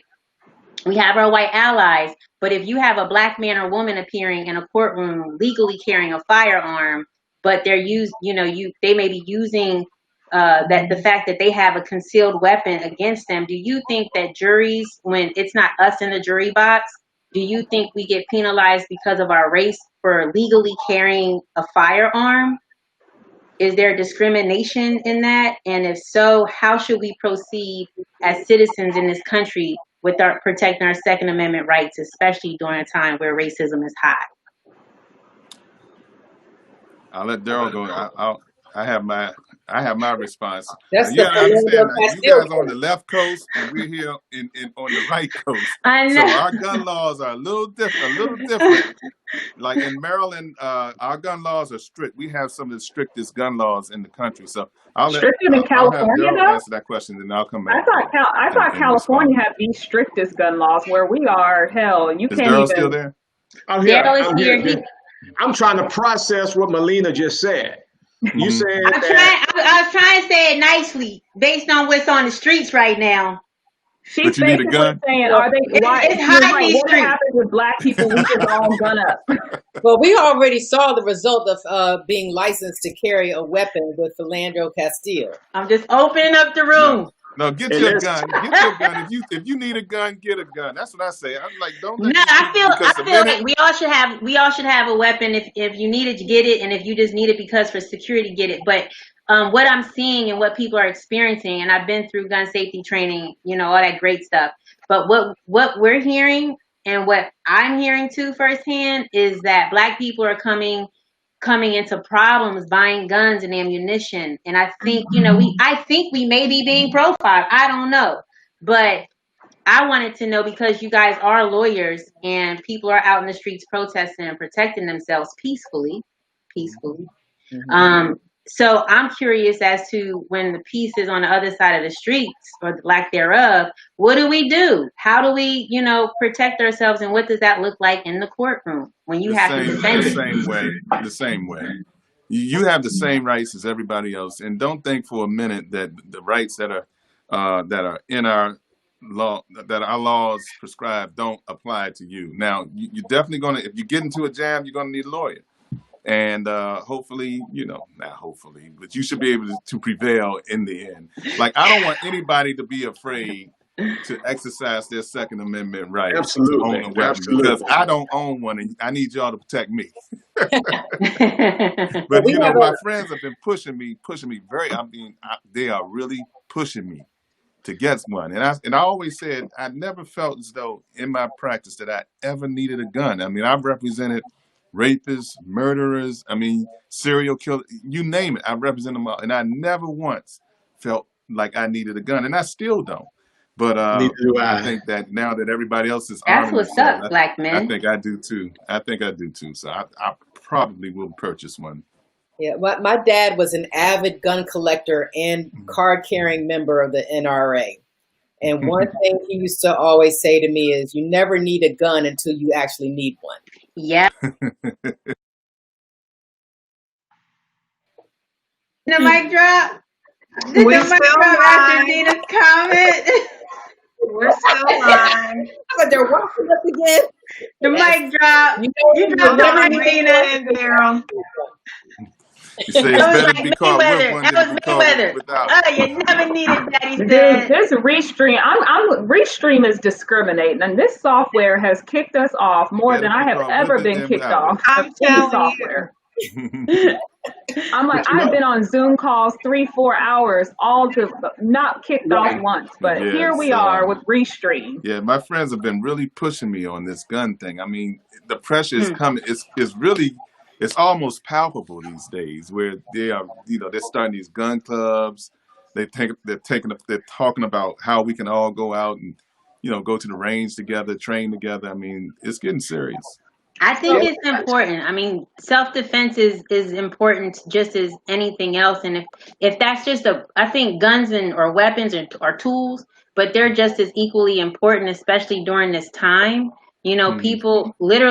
People are getting, we seeing videos of people getting snatched up, Black people getting snatched up by, fake cops, posers, agents, and things of that nature, and found later or hung. Young brother hung in one of the cities here in Los Angeles. So it's serious. And I don't think we need to look at this as being retaliatory. I think we have to look at this as being protective, and it's our right. It's our first or you don't even have to make an excuse for it. It's your right. But the thing is, don't talk less, do more. I just want to make sure that people understand and know how to use a gun. Yeah, I believe that we should exercise all of our rights. I mean, because the minute you stop using them, that's when they start chipping away at them, and that's when you start to lose them. When you think that you can get along I heard without what you said too, Daryl. I do think that's important. But let me put it to the other direction, or just a little skewed here, and talk about. We're talking about the militias and the training and all that stuff that's forming, but let's talk about more Black people in law enforcement. I think with the right mindset. As a former commissioner, and we have not done this, and you have to start putting your title in, Missy, when you come in, Miss Melina. I'm a former commissioner in the city of Los Angeles. Most folks know that I served on our LA Police Department's board of. It's like the Junior Board of Police Commissioners, which was specific to do the LA Police business permitting. There's a police permitting for the businesses. So I did that, and then we got a new sheriff, and I've been doing some advisory stuff with our new sheriff he's had a very tough time. This is not a good time to be a police chief. Not the most rewarding time, I would say. But he put us all through training, all of us. And so I went to a training facility where you do this. They conduct this shoot, no shoot training. And it's like a full platform, and you're surrounded by these screens, and they put you through these scenarios: a school shooting, an active shooter on campus, or are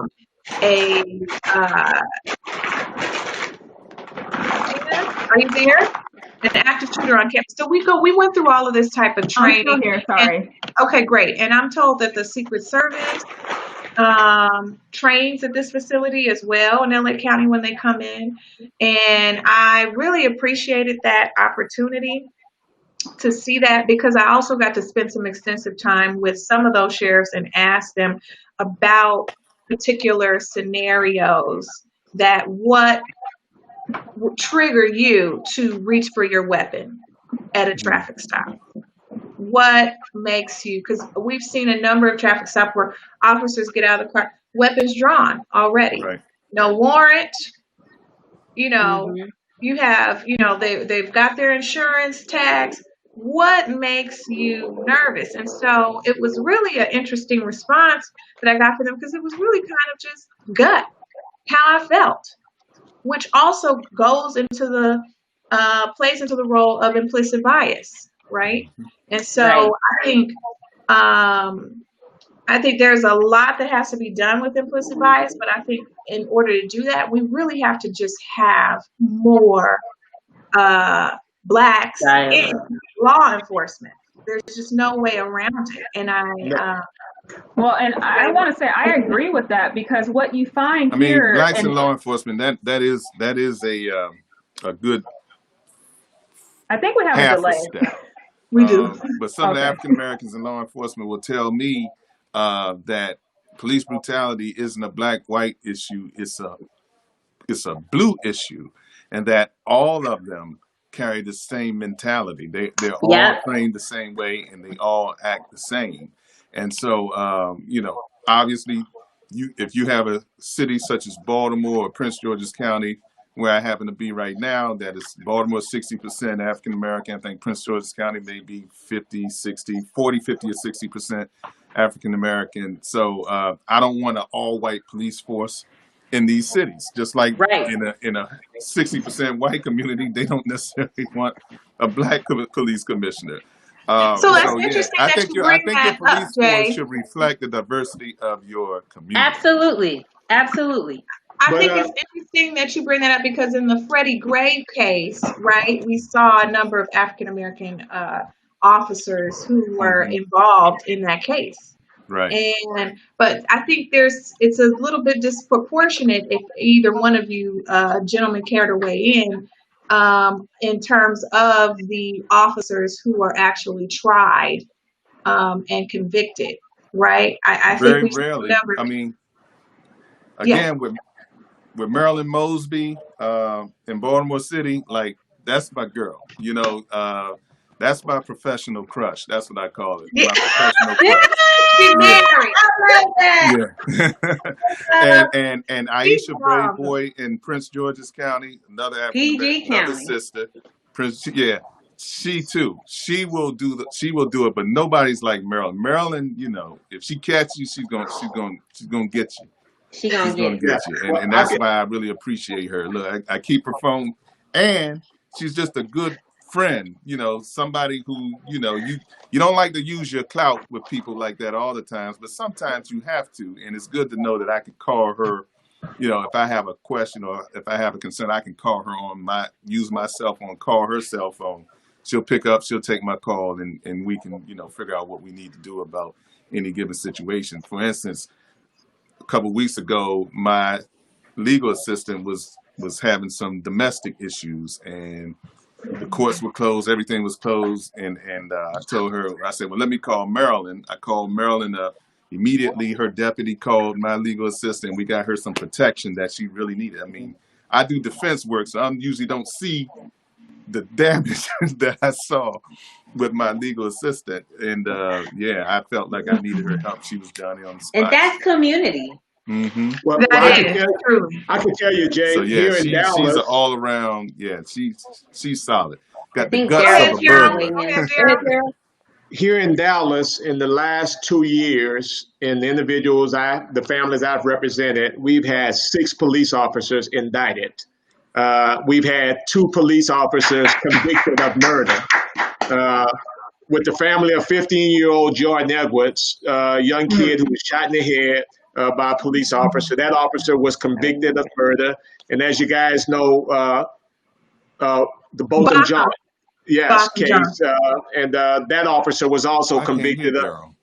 I heard she's appealing her case right now. Yeah, that's not unusual for them to appeal the case, but I don't really expect nothing positive to come out of there. But Dallas, you said something that I just wanted to circle back to. Looked like we lost Jay Wendell. He'll come back in. Something I want to circle back to what you said, I think is so very important. You were talking about the officers and the training that you participated in. Here's what I find out about most officers who kill unarmed black men and women. 99% of them are cowards, all right? And they are afraid. And the first thing they do is shoot because they're afraid. Right. And that is my biggest fear right now, Dallas, with people going out and buying these guns. We have a lot of people who are going to be in possession of guns because they are afraid.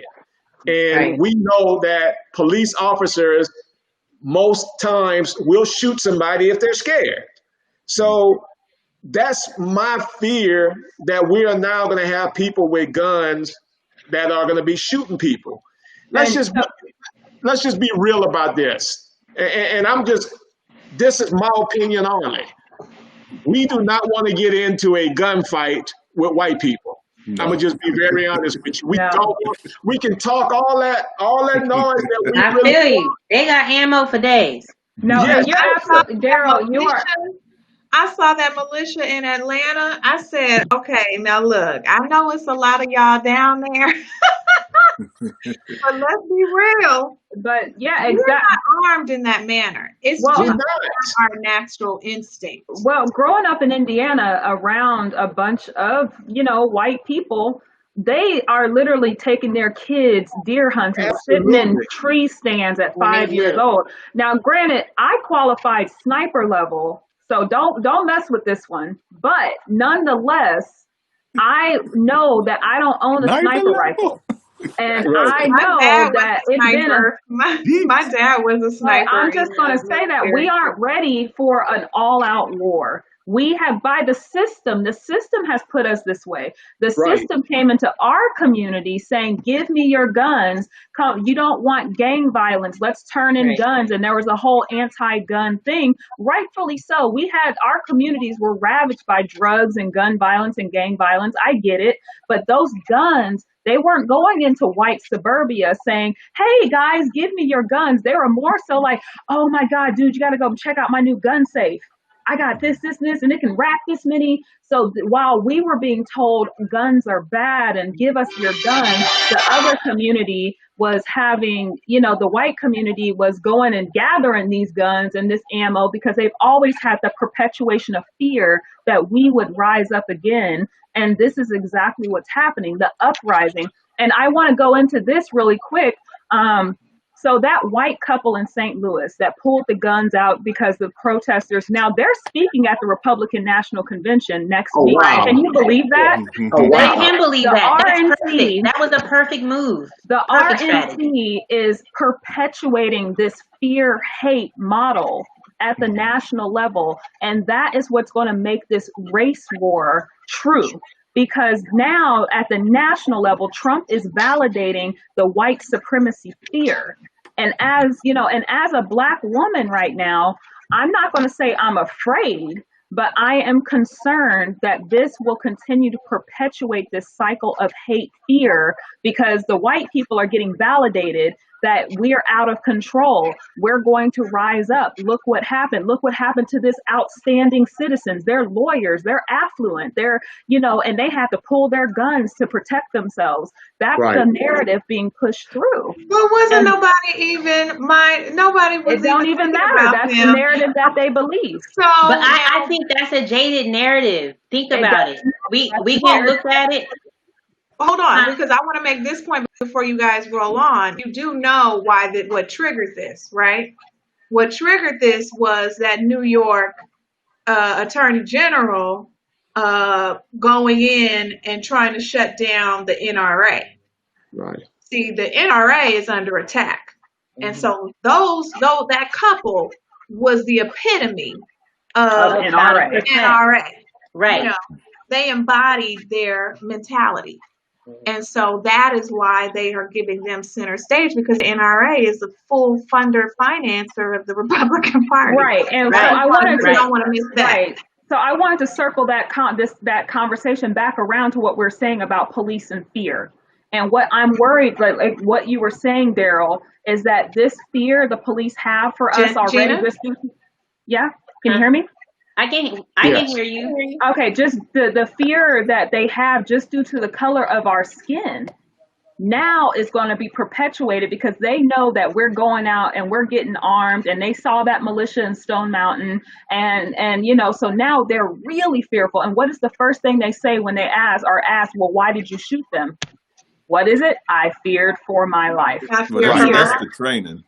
That's training. Yeah, that's why I said it's jaded. That's why I said that the perspective is jaded, because if I'm out here consciously protecting myself, and whether it's a black situation, a racial situation, or just protecting, period, I'm looking at, or in this case, we're talking about white people, white supremacists, and Black people.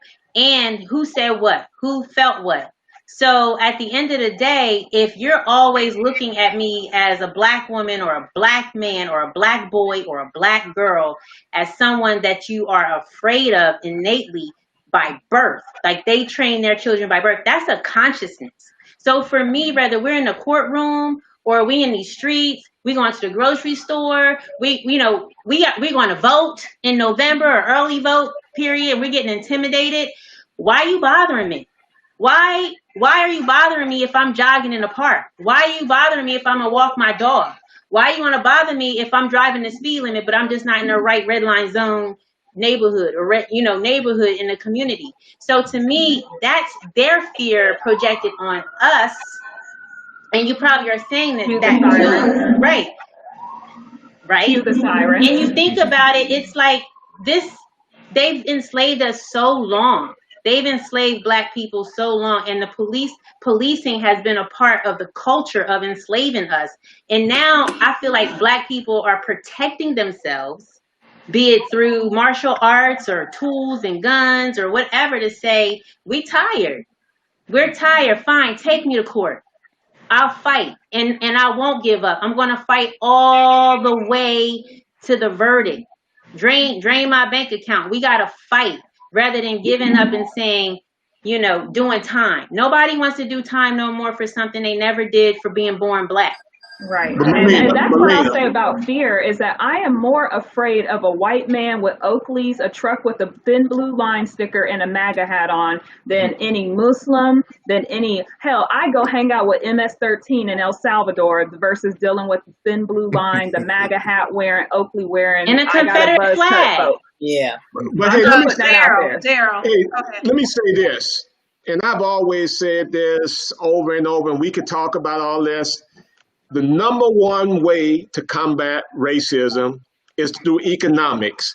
And when black people start to realize the power, the true power we have, we no longer going to have these conversations. Because we'll be busy building. Let's just look at athletics, for example. All right, we looking at how colleges are losing billions of dollars right now with this pandemic. Who runs college athletics? Black athletes. If we for one moment would decide that, hey, we are going to pull together and we're going to, that's their biggest fear, that black people are going to come together and we're going to really start saying we support each other. Right. You never hear the Asian race really having to deal with the issues that we're talking about, because you can go to their communities, their grocery stores.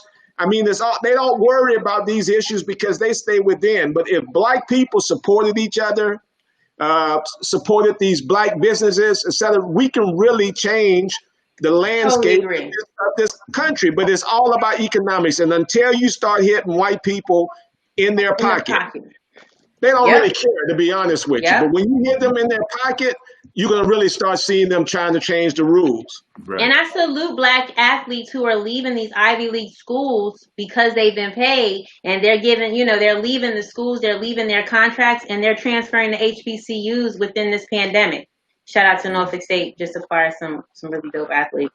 But Howard, that was a big pickup that Howard got. Howard got one of the top basketball players in the country. And, and I think what these guys need to understand, that had LeBron James gone to Howard University, if he chose to go to college, LeBron James would have still been the number one player to be picked.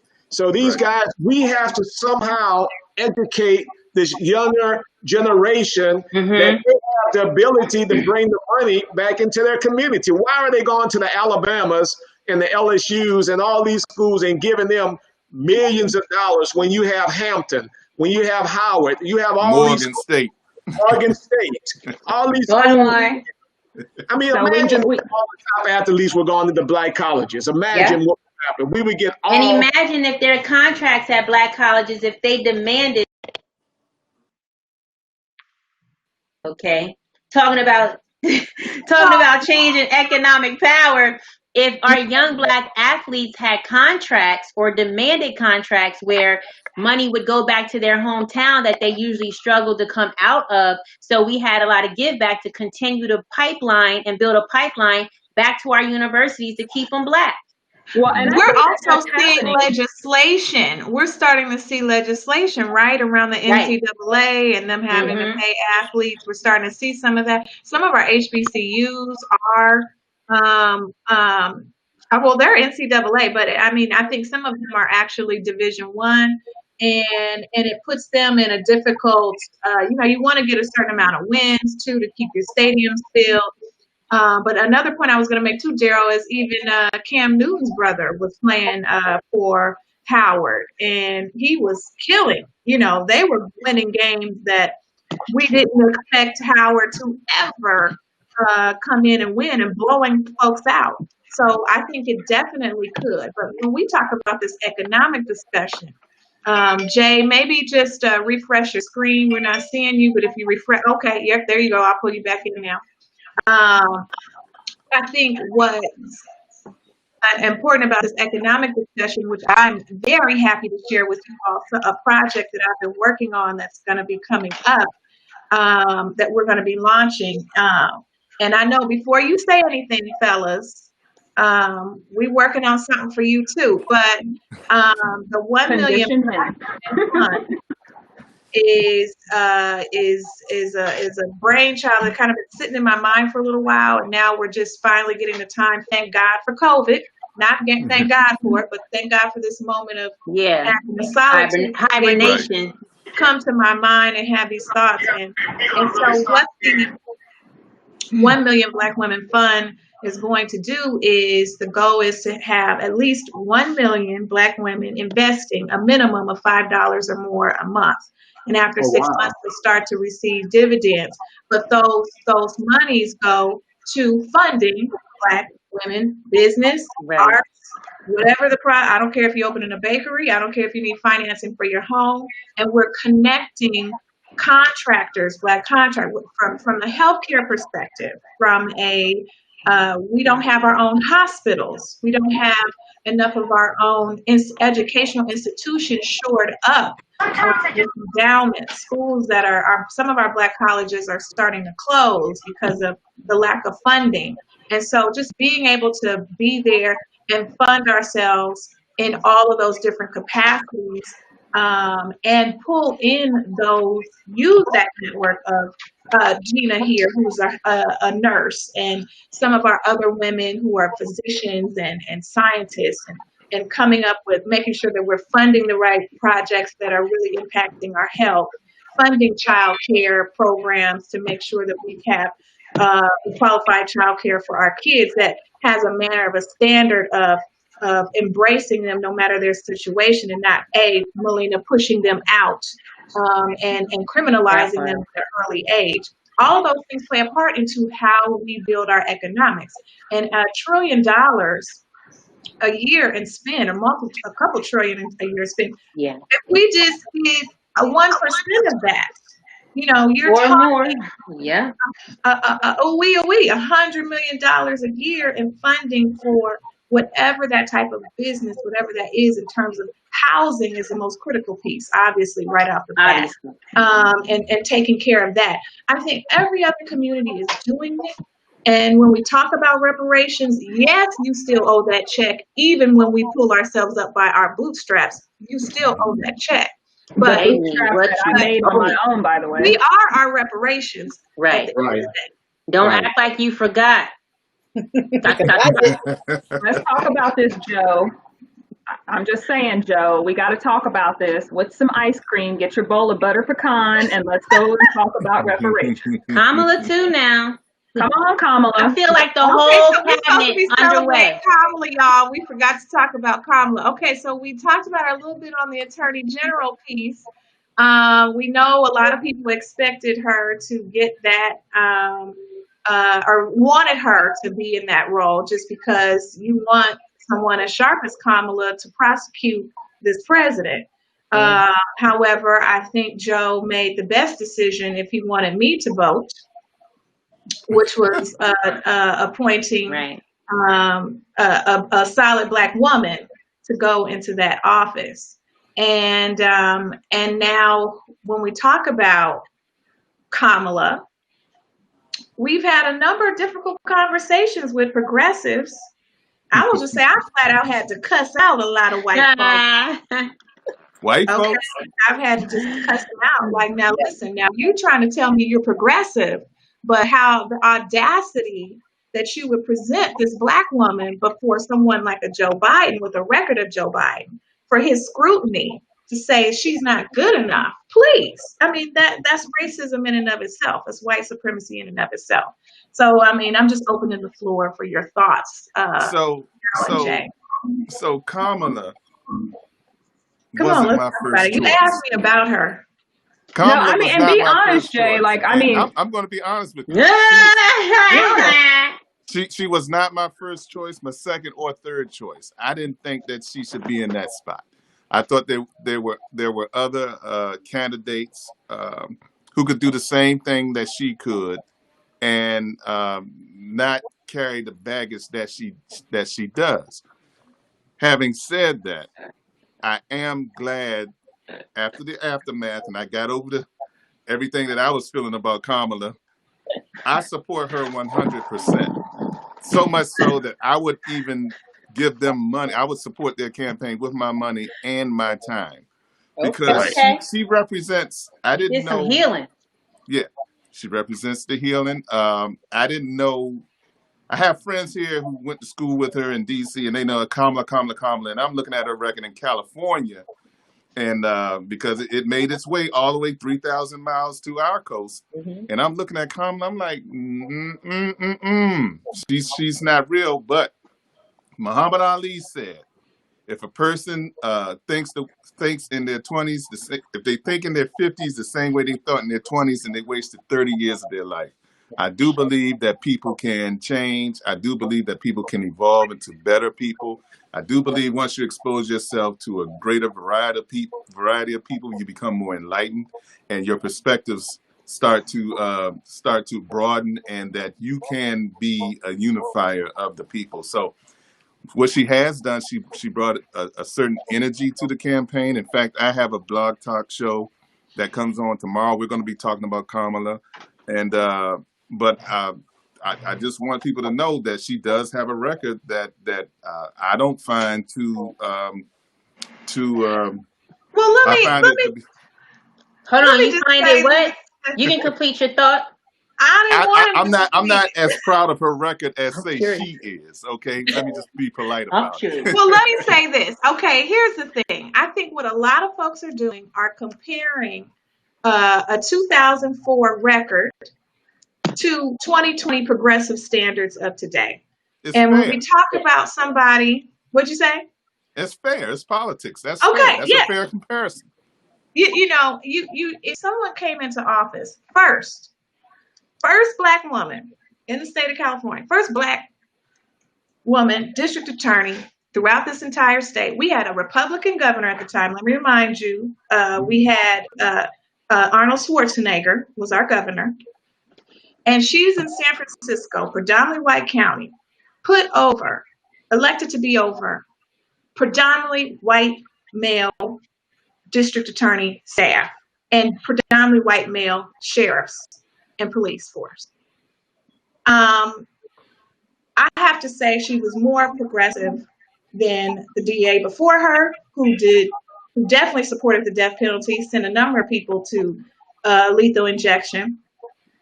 She definitely did not charge people with possession of marijuana. I can tell you, being in the Bay, being in San Francisco, you go to the gas station, you see a brother with a blunt behind his ear and the cop right across from him. They cross paths. It's nothing. It's not a question. It's none of that. But were you operating a grow facility? Okay, no, that's another level. Yeah, you're going to get that charge. And so I think at the end of the day, I think there was progression, because ultimately by 2008, she was supporting the legalization of marijuana. She supported state propositions that sought to free low-level, nonviolent offenders, or people who have been had excessive time for low-level, nonviolent crimes, and or as a result, their time was considerably reduced, or many were just freed, flat out freed. And so to the point where we had to do a lot of work to put in infrastructure for our reentry population, where you start to see more offices of reentry in certain cities and community colleges and some of our other institutions. So no, she's not perfect. No, she didn't do everything we wanted her to do. However, I think for the time, if people understand, I don't believe that in our country, between that time period that she was serving, there were more progressive district attorneys that were willing to put diversionary programs in. I don't want to ramble on, but that were willing to look at programs and say, hey, these people should be going in, instead of going to jail, they should be going to rehabilitation. Or young people, instead of, yeah, you got this record, but if you go into this program with me, I'll make sure you get your record expunged and you get a job. So I think it's a combination of things that, we wanted her to investigate the Mike Richardson case and all that good stuff. And we wanted her to do a few other things. And those things didn't happen. And I think there's some things that I think some people think about their livelihood with law enforcement. And you got to understand, law enforcement at that time hated Kamala because there was no DA anywhere that was against the death penalty. And for her to become AG, they were hard set against Kamala. She's not their friend. Let's be clear. So it is what it is. You have every right to feel the way you feel. I say the same thing about Joe Biden. He wasn't my first, second, third, or last choice. He wasn't your friend. Yeah, here we are. Right. Dallas came around. So, Daryl, what would you say, Daryl? Hey, well, two things. Dallas, you really have come around on this Joe Biden thing. I'm so happy to see that. But let me say something about our VP right now. That's right. Man, hey Jay, I'm talking about last week or the week before I saw her post. No, it was like 3 or 4 words. Hey man, I'm telling you, bro. I mean, when Dallas would be out there with these posts, I said, man, I really want to say something, but I said, you don't want to go in. I said, you can't win. I said, you can't win that one. But let me just talk about our VP for a second. I'll be honest. When Barack first came out, right, I wasn't supportive of Barack. I'm gonna just be very honest with you. I wasn't really feeling him at the time. I mean, but when Barack made that powerful speech, I'm telling you, I was like, this brother is one of us. I really felt that way. All right. It's the same thing. And that was a moment in time when, I'll be real, I'm manning up with you guys. I cried. I mean, I literally cried a tear when I saw that brother. The moment. When I saw Kamala out there, I had that same feeling. When she came out there, I promise you, everything bad that I really felt, because she was not my choice. She was not my choice for anything. But when she came and she gave that speech, that moment in time, I'm like, how can I not support that sister? All right. Not only this, it was the perfect choice to excite Black people, in my opinion. All right. You got AKAs, Deltas, Zetas. You got a whole Panhellenic Council. Everything. I said, man, that was a powerful move. Then, you have Howard University. You got all of them excited. And I'm saying, she is one of us, because normally when you see.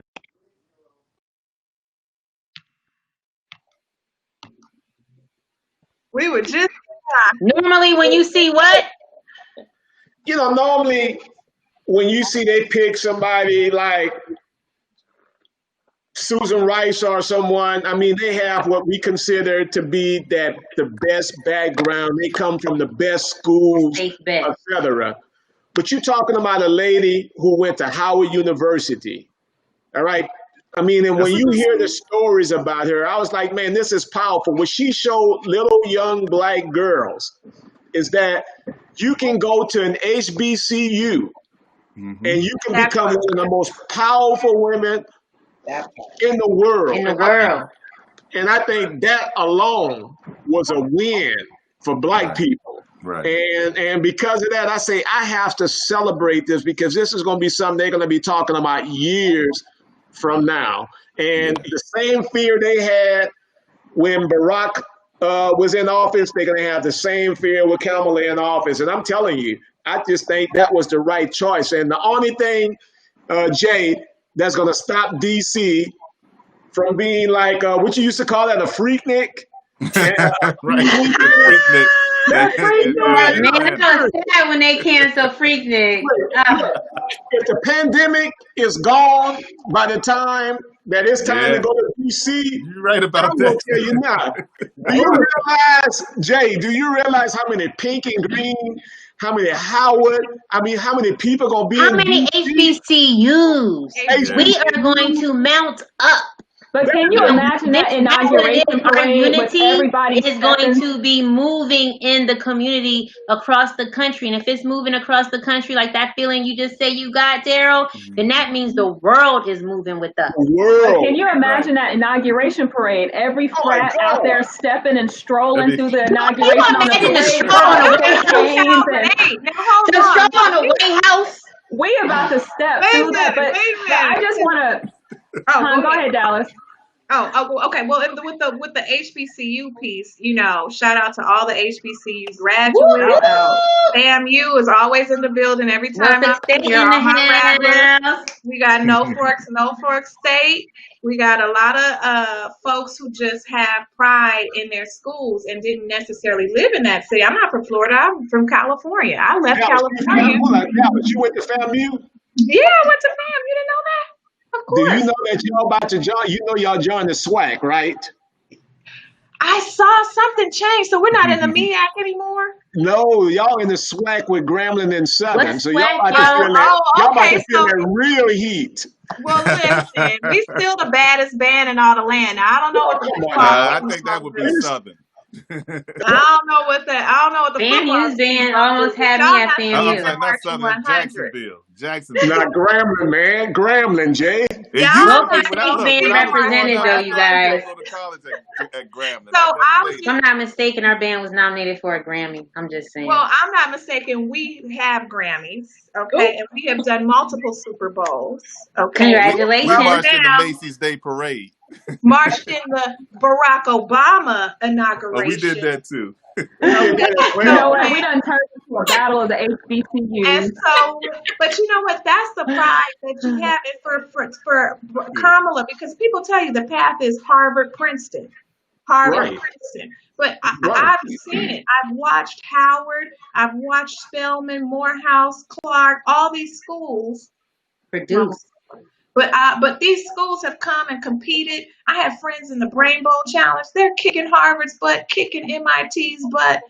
So we have to keep that pride and be willing to come back and talk and make sure our kids. But Kamala's going to instill a whole nother level than Barack did, because it's nothing like having that HBCU experience. Kamala needs to take us to a whole another level, because we can actually get our hands on her. We know people who know her. And I tell people all the time, there's nothing more intimidating than a bunch of silver-haired old ladies in mink coats, okay? So if she don't get it right, they're going to come for her, okay? Wait a minute. Hold on, because wait a minute. This is my last little FAMU ride on you. Shout out to Ryan Evans, the Florida A&M graduate, who is now Kamala's one of her chiefs of staff. So shout out to him. We're in there. Look, we're going to stay in the fight until the inauguration. Once she's inaugurated, then we're going to fight. Then we get back. We're going to work together until they all get in there. Once they get in there, then the regularly scheduled programming. The agenda. As lawyers, what's on the agenda, brothers? What's on the agenda that first 100 days? What's on the agenda? Really quick, I want to add really quick, the reason why this Biden-Harris ticket, and my last name is Harris, #1, so if anybody should be riding for Kamala hard, it's my ass, because she could be a long distance sister. But I'm just saying, what concerns me about Biden and Harris isn't necessarily the fact that I can't forgive their past. That's not the problem. The problem is that Trump is a master instigator. He is a master manipulator. And any dirt that you have, he will take it. It could have been that Gina jaywalked, and he will take it and seem like I committed crimes against humanity. And Biden and Kamala both have enough in their closet that he can use to twist, manipulate, do Play-Doh mold with to run these narratives. And my biggest thing is it's not going to be what he does. It is up to us as Democrats, HBCUs, pull your people out to vote. Because a lot of people are still disenfranchised. I just talked to my cousin in Florida right now who told me my younger cousins don't like either ticket and they ain't voting. She wants me to talk to them. So that is our job. They have other stuff happening. That's how you get them to the polls. It's everything else that's on the ballot. But see, they don't. But they're not there yet. These are the people who are still at the top of the ticket. They haven't realized the importance of that down ballot. And they're not alone. They're not alone. I talked to young people too. And they're 90-something million strong. And that's how, if we lose this election, so that's my thing, is that as our community, if we're going to ride with this ticket, we got to ride with this ticket and getting these people out to vote, because Trump is going to do some shit on that debate stage. I already know. So Trump going to get destroyed. Trump is going to get, trust me when I'm telling y'all this, Trump is going to get destroyed in the debate with Biden. All right. And if I share my Adderall with him, but if Biden has one little stutter, then game over. Remember this now. Remember this. Barack during the second re-election, Barack didn't come as hard as he could have. And it was Joe Biden doing Biden's debate. Right. It was Joe Biden doing his debates that really got Barack over the hump. I'll be very honest. And I really think that they brought Kamala in because she is going to be that same fire that Biden was. Yeah, I can't wait. And being from Indiana, I can't wait. Can I say something that nobody's going to say? What? Okay. I love it. I love it. What you gonna say? Can I say something that nobody's going to say? Say it. Go ahead, Jay. Right. Y'all going to cut my mic on this one. Say it. No, I ain't. All right. Restream might cut you off, but we won't. Look, Kamala's voice shakes when she argues. I don't like that. Oh, she does a Joel Osteen. Huh? You think she do a Joel Osteen? Hey, careful now. Mr. Washington is in the Texas region. But wait. So, but being from Indiana, that's a good note. I don't want to hear no shaky voice like you've been working on confidence for a while. So but you have to think about something. Let me just say this. Let me ask you this. Did any of you all get a chance to see Kamala in action in the Senate since she's been in there when she's questioning folks? I did. Yes. And she got some clap back too. She got some clap back. I don't know that I want him to piss her off just enough so that black girl comes out and that prostitute black girl comes out. And let me tell you something else. Have y'all seen the polls recently as of yesterday? They're not looking. They're for, you know what? Actually, for an incumbent, for a poll against an incumbent, they're not terrible. They don't look. I mean, it doesn't look good. Like for let me like tell y'all, number 149 poll, or is it changed? Let me tell you, sisters, something. The white women are still voting for Trump. That's why the way it is. Okay, so all Miss Millie's out there marching with us. They've been singing. We're gonna talk about Miss Millie tomorrow. Copy that. Still voting for them. The polls were narrowing, and it's because and white women are white men. Okay, they feel like their way of life. Exactly. So, they feel like their way of life is under attack. On a lot of people. I'm going to take that, and I'm about to throw the bullet a little bit further. And I'm going to say, yes, you were out here claiming to be my ally, but at the end of the day, you still want to claim supremacy on me. You still want to be a Miss Millie, and then you want to come back and be like, look how much I done did for you. Mm-hmm. Little black girl, stay in your place. That's what they want. I'm actually excited, though. We got to work on our folks. Yeah, we have to work on those real conversations because I think when we come out, there's no question. Right. Even in California, black women, it's 5 million black people in California out of 50. We're only about 5% of the population. But if you account for the 1 million plus Black women that are going to always come out, we make governors, we make state, we make Kamala. And so that's the same thing that has to happen in these other critical states like Florida, Georgia, Michigan, Ohio is always, I don't know that we get Ohio, but I think this time around Pennsylvania for sure. Pennsylvania is purple. We're gonna get Penn. I think we get Michigan. I think we get Wisconsin. Wisconsin's gone blue. Wisconsin was going blue with Hillary. They were in a fight there with Governor Scott. But now you've got Mandela Barnes, Tony Evans. You've got Mandela's doing a good job. A number of folks there that are going to be being on the ground and are doing everything they can possibly to make sure. Now with this whole voting, this brings us to where you go mail your ballot. Where you right. That's my concern. So can I pop in really quick since we're talking about mail-in ballot, because this just popped in today, was that the postmaster, whatever the fuck his name is, he actually has walked back his changes for the post office, saying he doesn't want to seem like anything he's doing is going to affect the election. So he is stopping the cuts that he was making to the post office. But here's what he didn't say.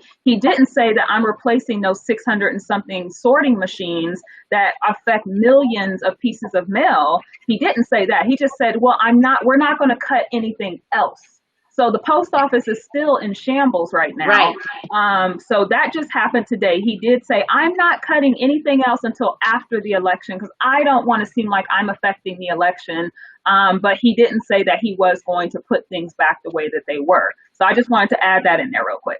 Hey, we just got a very interesting comment from the Facebook audience. And it's Heather Reaver.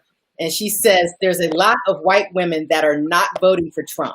A lot that voted for him last time are not voting for him this time. You're right. That's good. That's the same for Black men who voted for Trump, guys. Well, I'm seeing more Black men. There's always going to be 10% of Black people that vote Republican. Period. Jay, let me just say this, man, and it's Kaepernick. I'm going to be very honest with you. Somehow, some way, they need to get to Kaepernick.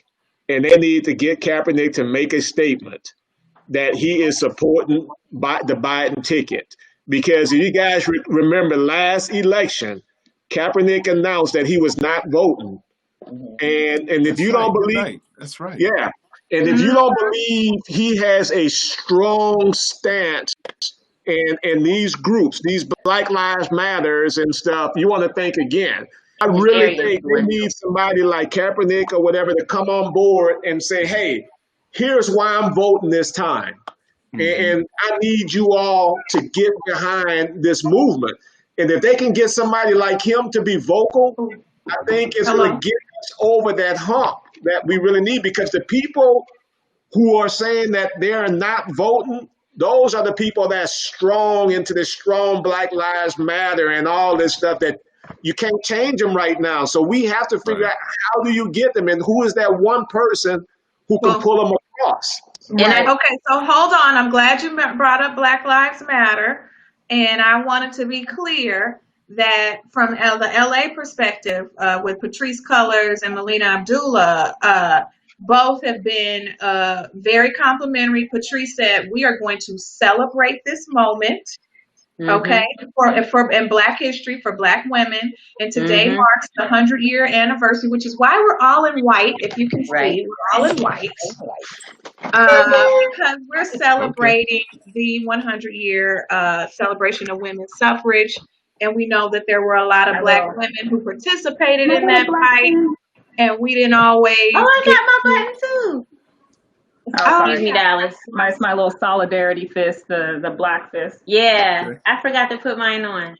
So I think when we talk about Black Lives Matter and we talk about their influencers, I think Colin Kaepernick is definitely still a major influencer in Black Lives Matter, outside of it, across the board for people of color. But we have too much at stake. And I think you're going to see folks like him say, hey, we got to get out of this situation so we can get to a better situation. So I went live earlier and I use this because you guys know I tend to put some type of comedic thing on everything. So I said, look, right now, in 2016, we had a few dollars in our bank account. We can get one Taco Bell value meal. That's where we were in 2016. Well, we overdrafted because we got the super combo. And now we're in the negative by a lot. So we have to bring our bank account back to the positive before we make this big investment so that what we invest doesn't get ate up in overdraft fees. So basically 4 more years of Trump is basically putting our entire paycheck into overdraft fees. Whereas, well, yeah, Biden brings our account to zero. We don't have anything. We haven't, we're not losing much more, but we don't have a lot of positive balance right now. But if we continue to organize and pressure and invest into our communities, then we can create a positive balance. Now, that is a true struggle story because I don't know how many times in nursing school Sister Girl had to go through that negative account balance. But nonetheless, I think that right there is the epitome of what it is. We are in the negative. We have to come back to zero before we put this big investment in to get ourselves into another positive balance. And that is what I'm getting at. I know I'm on the far left. Like you would consider me a socialist. I'm a democratic socialist. So you would consider me, I'm pretty left. And so I'm dealing with a lot of the issues with the progressives who will have issues with me saying what I'm doing, but that is the best analogy for it. I've put in 5 years nonstop, hardcore. And I know that if I'm going to invest another 5 years of my time, it's not going to be with fighting Trump. Trump is going to bring the Clotilda back and put my ass back in it and put me all the way back to West Africa. That's what Trump is going to do with another election. So I don't have time for that, and I'm trying to move forward, okay? Gina has an obsession with the Clotilda. I just watched a documentary on it. That's why I watched a documentary about the Clotilda. You guys know about the Clotilda, the last slave ship that came in. Okay, so I watched a documentary on it, and it really touched me. And I'm sorry. No apologies. No apologies. We talking about suffrage. That's perfect. So, I just don't want to get back on the Clotilda. And that might have been where my ancestors came from. I don't know, but it just, With this election, Jay? With this election, I just want us all to understand that we can't win it with 270 electoral votes like we've done in the past. It has to be decisive. Because if it's a close one, Trump is going to rip it to shreds. He's going to eviscerate it, and he's going to find a way to try to devalue it or disqualify it. And I just think it needs to be like 300. I think we need 300 electoral votes to really so that he'll get the message that we don't want him in office. Yeah. So we got to pull out. And they need to be monitored. I feel like the electoral college and process, that whole situation, all the electoral votes across the country, they have to be monitored and tracked like right now, just like our votes. We have to monitor. We have to track. We have to contact our registrars. We need to contact also the Secretary of State's offices to see what kind of plan we can at home and in our households. We can start going through the initiatives, the candidates to vote down ballot, to look at everybody, the judges. Elections are local, congressional elections, everything. I think it's important for young people, the young people that we're speaking about tonight, and that's actually of voter age, this 18 to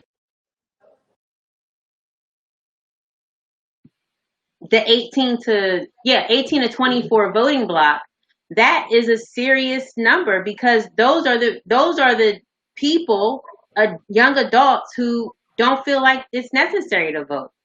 So if we can educate, like we're all saying, the voters, and educate those who are at home, the parents, to have conversations with their young people or their nieces or their nephews or their community groups, it's important. Sorry. So they understand the suffrage. Come back, Jay. Yeah, I was just talking in case we were still on air. Had no dead space. Y'all, I keep hitting this fan because my AC broke. I've never had it, so I got my today. Card and so a sister is up here hot. There's no air coming through these windows. Oh, I hate it. I don't know what happened to it. It just heated up in here. But it's a conspiracy. Hey, Jay, sorry about that, brother. Come back in. Okay. No, you're absolutely right. It is very imperative right now that we get past all of our feelings. You know, like, I get it. I tell people right now, here's my thing. We can't just go around waterboarding people with this ticket. It's not going to happen. We don't need to do that. What we need to do is validate people's frustration with this two-party electoral system, validate the feelings that they feel unheard and that they feel that they weren't listened to, and that they feel that, you know, no matter who's in office won't change. We need to validate that, because that is what has happened. So we need to validate their feelings, and that's what the Democratic Party is not doing. The Democratic Party. Wait, what do you say here? We do. We need to condition her. We do need to condition. We need to recondition her. Yes, recondition and keep conditioning her. Hey, y'all just threw that on. I had to talk about it. I mean, we just condition her and condition him. And condition him. Yes, condition him and her. Shaving from stuff. Yep. Well, shout out to Wendy and condition him with the condition her. You know? Right, exactly. Don't make me. What was that? Lysistrata, that Greek tragedy where all the women withheld sex from the men until they came. Basically, they got their shit together and stopped the war. It was don't make us go on strike. That was Chirac too, you know. That was Chirac. From that Greek anthology playbook. Yeah, it was based on that story of Lysistrata. It will work. It ain't gonna work. It will stop fixing it will work. That might work. You know what? Our conversation can go there because it's 11 o'clock on Jay's time, so we can get a little out there. That don't work. Y'all see that WAP meme where they played the WAP song, and then the WAP song when Cardi said, "We don't cook, we don't cook, and the dude was like, "Wait, what? No, no." Cardi met with Joe Biden. Cardi recently met with Joe Biden because we were talking about that. We were talking about Kaepernick, but then they're sitting down with Cardi, and some people had a problem with that. Some people found that to be disrespectful. Well, Kaepernick has been holding civic camps. He's been holding civic leadership camps to teach young people the power and the rules and laws around civic engagement. He's been, to Daryl's point, as far as Kaepernick being, you know, all about taking his role and his influence to making, you know, our community safer and better, so that people are informed and educated. He's been training young people before COVID, holding camps. And that was his summer plan this summer too. So where's Daryl? We're doing the work. Where's Daryl, he popped up. Oh, there he is. Okay. So just to go back to Cardi meeting with Biden, I'm like, well, he conditioned her, was trying to condition him. She was conditioning him to go for Medicare for all and some issues that Bernie's platform, you know, that was in Bernie's platform. So she was trying to condition him. She was like, let me let you know what that WAP is. So, what that WAP let me let you know what these girls do on these polls. They risk their back. Wait, but this is why I want to say Cardi is valid and is important.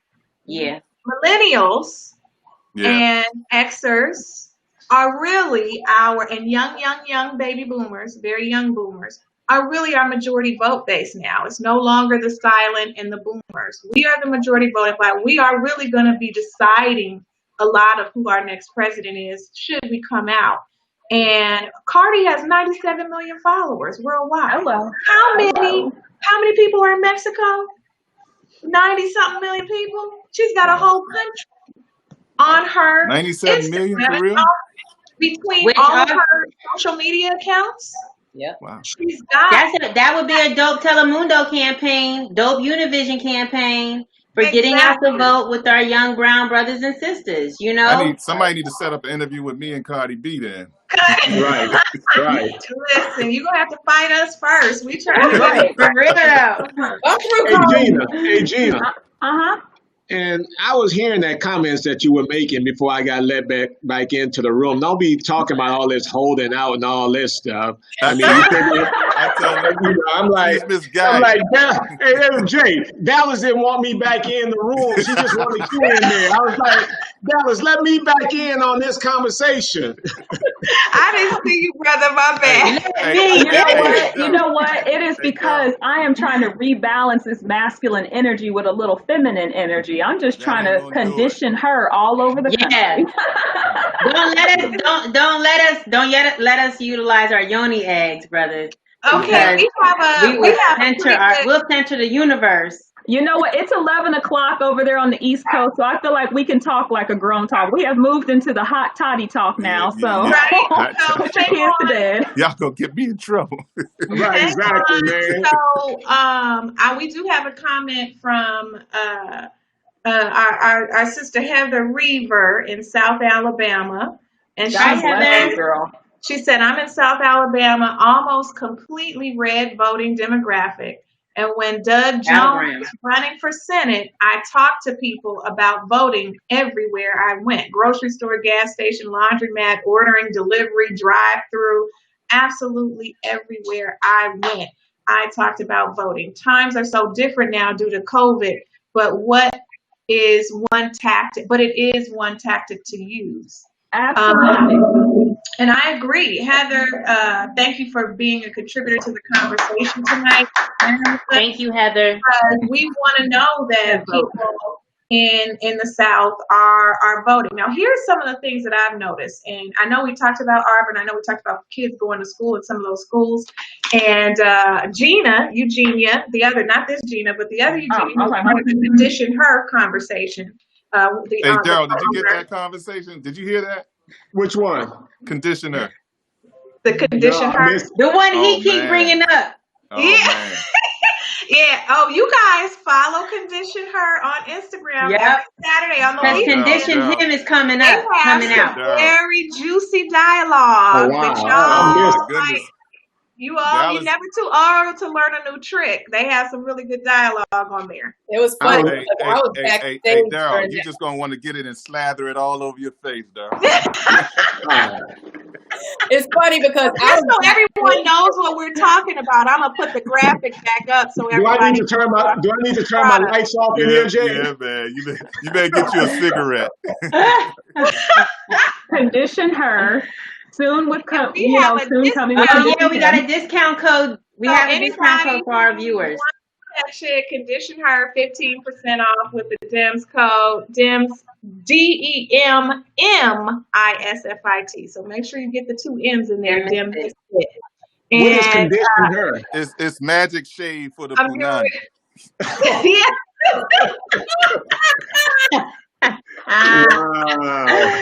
Oh man, I wish they were back in here to contribute with my God. It's magic shade. Our girls are doing it on that note. Show there's power in women. There's so much power in women. Sure. So as we go to the polls and we are voting top down, be it for the VP Kamala Harris, that ticket sound like a strip club. Right. Polls, top down. That's why Cardi was talking to Biden, because she was like, "Look, our working girls need health care. You know, if we gonna twerk and we gonna work, we gonna get paid too." Yeah, exactly. I love it. Look here, I was backstage during the conversation about what is it called? Condition Her. Condition Her, and I was like, what? I wonder if Cardi and Megan know that there's a cream now for that WAP. Wow. This is my favorite part of this show right here. It just went high and left, man. The point I was thinking about Eugenia, the other co-owner with Wendy, is that her son is going to Auburn. Now he's kind of taking some time because of the COVID situation. But even to make that decision, his dad, LSU grad, played football down there, went to the league, played professional ball and all that good stuff. And so little AJ, he's 18 now. And I really did have that concern about her bringing him down and going down there. But he went to high school down there.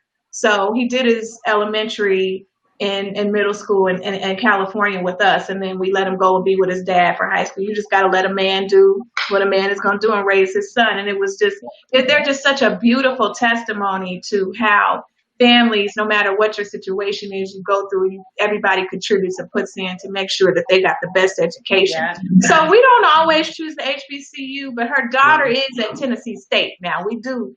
Which one of us? We got one HBCU. Got one. I'm trying to get them all in, but we got one.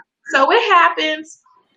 But the condition her, I mean, not the condition her. Now y'all got me on condition her. Trying to get to the. Wow. We're trying to get to the other topic. Oh, you know what? I'm sorry. Go ahead. I got to pull something in. Go ahead. Y'all were talking about how with Cardi's meeting with Biden, and I know Daryl was mentioning how we should also look at all that Kaepernick has done, and him being an influencer and getting out the vote should be pretty much highlighted now as well. I also want to bring out could be what might be counterproductive, which is, I think I've seen Nick Cannon posted, about, not voting because this system isn't made for us. And I've seen, I think Diddy recently was talking like he can't support Biden. And I think that we also have to, while I understand and I tell people this too, this is part of, I want to say it's a little reverse psychology. It's a little bit of a high level mind manipulation, but I tell people I respect everything you do, because as adults and as people and as United States citizens, you have and I tell my patients this too, you have the right to make any decision you want, including a bad one. I can tell you it's a bad decision, but you have the right to make it. But when you have an influencer status like Diddy, like Cardi, Colin, all of them, when you're an influencer, you have an additional layer of responsibility, because you have people who look up to you. Just like even though I'm like this big, I'm still an elected person. So I have to make a decision based on, okay, well, what is my community and who elected me to represent them? I got to look at that. And so when celebrities are all saying, well, I can't support this, I'm not voting, blah, blah, blah, I feel like it's a little irresponsible on their end, because you have millions of people who are looking up to you, and you have to take responsibility for that. It's not fair. No, you are your own person. You can make your own bad decision, but now you have a new layer of responsibility because you're a role model. And sadly, Gina, people are looking for reasons not to vote. They aren't looking for reasons to vote. So when these guys go out there like Puffy and all of them and say that they're not going to vote, that's giving people the ammunition that they really need not to vote. And that's what's irresponsible. Because you think about it, whoever said earlier the Muhammad Ali quote, somebody had mentioned the Muhammad Ali quote. Yeah. I think that applies to people like Puffy. And I know Nick is going through his own thing, because he's going through a work dispute case, an employment dispute. You know what I'm saying? The employment dispute. Yeah. And that's a discriminatory employment lawsuit. So, but when you look at like the Puffies of the world, if we go back to when he first started out and we look at his track of where he got money from, we have to ask I remember he had pictures in one magazine, I can't remember right now. I don't know if it was us talking about it or what, but in the hip hop generation and hip hop culture, Trump, just like, a lot of politicians pull in what's popular, and hip hop is a culture. And I don't know, I can't say if Puffy ever took money from Donald Trump. That's not the point, but it is association. And so when we look at associations and politics, everything is politics, unless it's not. And if it's not, you got to be real clear that it's not. Right. And so when it comes to people being able to grow and mature and opposed to manipulating systems and businesses and contracts to get ahead, then with or without our talent, we on a whole nother level. We do have to think higher, and we got to look at where we want to be 20, 50 years from now, opposed to what happened the past 2 to 4 years, and then what's happening right now. Like I said, it's that negative account balance. We got to put a positive investment to put our balance into positive. And that goes into Black generational wealth, which is a whole nother conversation. I'm not even going to open that door because I know that we need to still talk about suffragettes. And it's already 8:15. The DNC is over tonight, by the way, guys. Biden has accepted his nomination. But I just want to say that, you know, we have to bring our account balance into the positive, which means sometimes we gotta keep feeding a little bit into building our account balance back to the positive. But we're not going to do that if we continue to think that, well, I'm not going to do this. Well, I'm not going to do that. Well, I'm not going to do this. And I'm like, well, you know, we got to understand we're a community. Right. And we have to understand, like, exactly. That's we're a good community. Point. Continue. No, we are a community. We are a collective. And and I get why we don't feel that way. That goes all the way back to slavery when Massa was telling Dina she could stay in the house, but told Jay he got to go out into the fields because Dina was light skinned. So that's the mentality that still is in our community. You got to stay in the house, Dina got to stay in the house. I'm sorry, Jay. I know that we have colorism. It is a major problem. That's a lot of things. I think that's a major force that's impacting Kamala, for people to have the audacity to say that this woman is an African American or of African descent, or even question the fact that the slave trade in Jamaica or India. That was the craziest shit ever. We should just have a Dr. Francis Cress Watson Day. Kamala's not Black because she's Jamaican, or her daddy was Jamaican. I'm like, motherfucker, don't you know the boat stopped in the Caribbean before it stopped at the Gulf Shore, and then the other boats went up the fucking East Coast? What is wrong with you? I'm sorry. Well, the other thing is, too, Jamaica had the worst slavery, right? It was so bad that they got their independence. They fought for independence continuously. Okay. But it was so bad that they were replenishing the stock with people from indigenous peoples from the Americas. They were going into Florida and Georgia and trying to come in there and bring those people. So I just want Kamala, if anybody is watching this, and I'm gonna send this to my people that work with Kamala, and I'm gonna just say, go on Henry Louis Gates or go and do this little DNA, so people can get it out of their system, and you can know for yourself, and we all can know, and we're gonna claim you no matter what, because you went to Howard. We claiming you AK. My mom is AK, 50-year Golden Sword. She has already booked her reservations for inauguration. She's booked her. I said, you're not going nowhere. I don't know why you think you're going anywhere. But she's booked. Okay, so since I'm talking about her, she's here. She just came in, so I gotta bring her in. Oh no, don't kick her, So I just want to share this meme real quick that I saved. I was going to send to everybody, but so I want to say, it just says, my whole life Black people have talked about what they're mixed with, and then along comes Kamala, and now it's an issue. Get the fuck out of here. Right. And I said, now that is big facts. How many times when we were coming up, and how many times, girl, well, you know, I mixed with this and I mixed with that, and that was a celebratory thing. Wait, I can't see what you're saying. Jesus could be on the ticket and somebody would still complain. Hello. Right. Yeah. Mm-hmm. Right. Hello. I just want to make to what was said. I don't know if you all can still hear me. I can hear you now. Okay. Hold on, Daryl. Here he comes. Good, Daryl. Okay, because I wanted to Daryl said Jesus could be on the ticket. What'd you say, Dina? I wanted to make one quick comment going back to put me in the Massa's house. Because one thing we never want to admit about that experience is when you put in the master's house, that just means you're this much closer to the bullshit. Okay. Hello. That's right. That's right. And we don't give the house slave credit for when the revolution did crack off, because some of them was the first to strike. Okay, so but on that note, I'm gonna bring in Carolyn Fowler, who is my mom. Greetings. Hi, Carolyn. Hello. Greetings, Carolyn.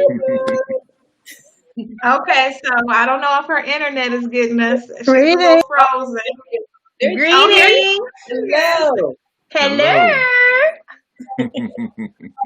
So, About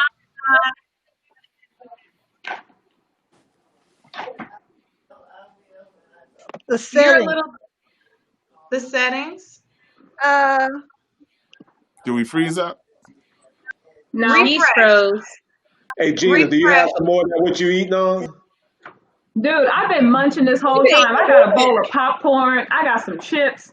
Like, I am a snacker. I will snack all day long. I'm trying to be professional, but I'm like, y'all are not about to hold me on this call for 4.5 hours and not have me snack. Have we been on the call for 4.5 hours?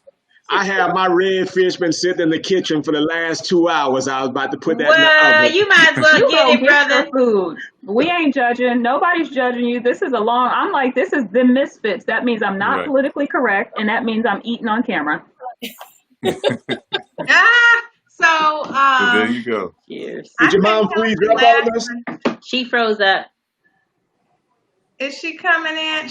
I think her Wi-Fi is a little. Yeah. Is a little down. She may come in. She may come. Okay. We got movement. If you can hear us, Carolyn, close your other windows on your computer, because if you have any other windows open, that may be slowing. What did you just call your mother? Listen, if I'm in a grocery store and I say mom, she may not turn around. There's a lot of other people in there saying mom. So really, she don't know your voice. Unless I'm screaming, "Mommy, I need help," that's different. That's genetic. That's in the DNA. She gonna come.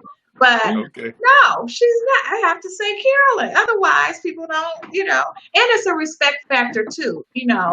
When you work in politics with your mom for many years, and that can allow me to set the stage for her because she hasn't been properly introduced. Melina, what's in that glass? She is a founding member. It's echinacea lemonade and ginger. Okay. Yeah, right. Facts. It is. It is. See, I got my water. I was Red Cup Society last night, but I got my water tonight. So and it was cold. I don't know if you heard me earlier, but my air conditioner, excuse me, Dallas, my AC broke, and so we heard. Oh, I thought it was that conversation about condition her that went. Mom, you gotta refresh your. I don't need nothing to make me that hot. And be in a box. When she started to show her dress was up around here. Right. She had on a turtleneck when we started. Are y'all clowning me right now? It's hot. It is hot. I'm actually in a studio where they turn the air on when you're recording. I need water. But look, when we talk about the young people and voting, even if they're not excited about the presidential election, which I think we need to get them excited, tell them to vote down the ballot, because we have to pick our senators. And we have to pick some of our local officials too. We have to educate in a way that is relevant. We can't just say, well, you need to select your judges and your city council matters. We have to, and that's why people ask sometimes, well, why do I say the F word so much? And I'm like, dude, I speak the Queen's English sometimes better than the Queen herself. But I use these word enhancements because I know my voice and my demeanor is not one that I just don't have this commanding presence. So when I say blah, blah, blah, blah, blah, fuck, then you're like, well, what did she say? And you're listening now. So when I'm talking to high school kids about importance of voting, I describe intersectionality like, okay, check it like this. I'm like, everybody is coming.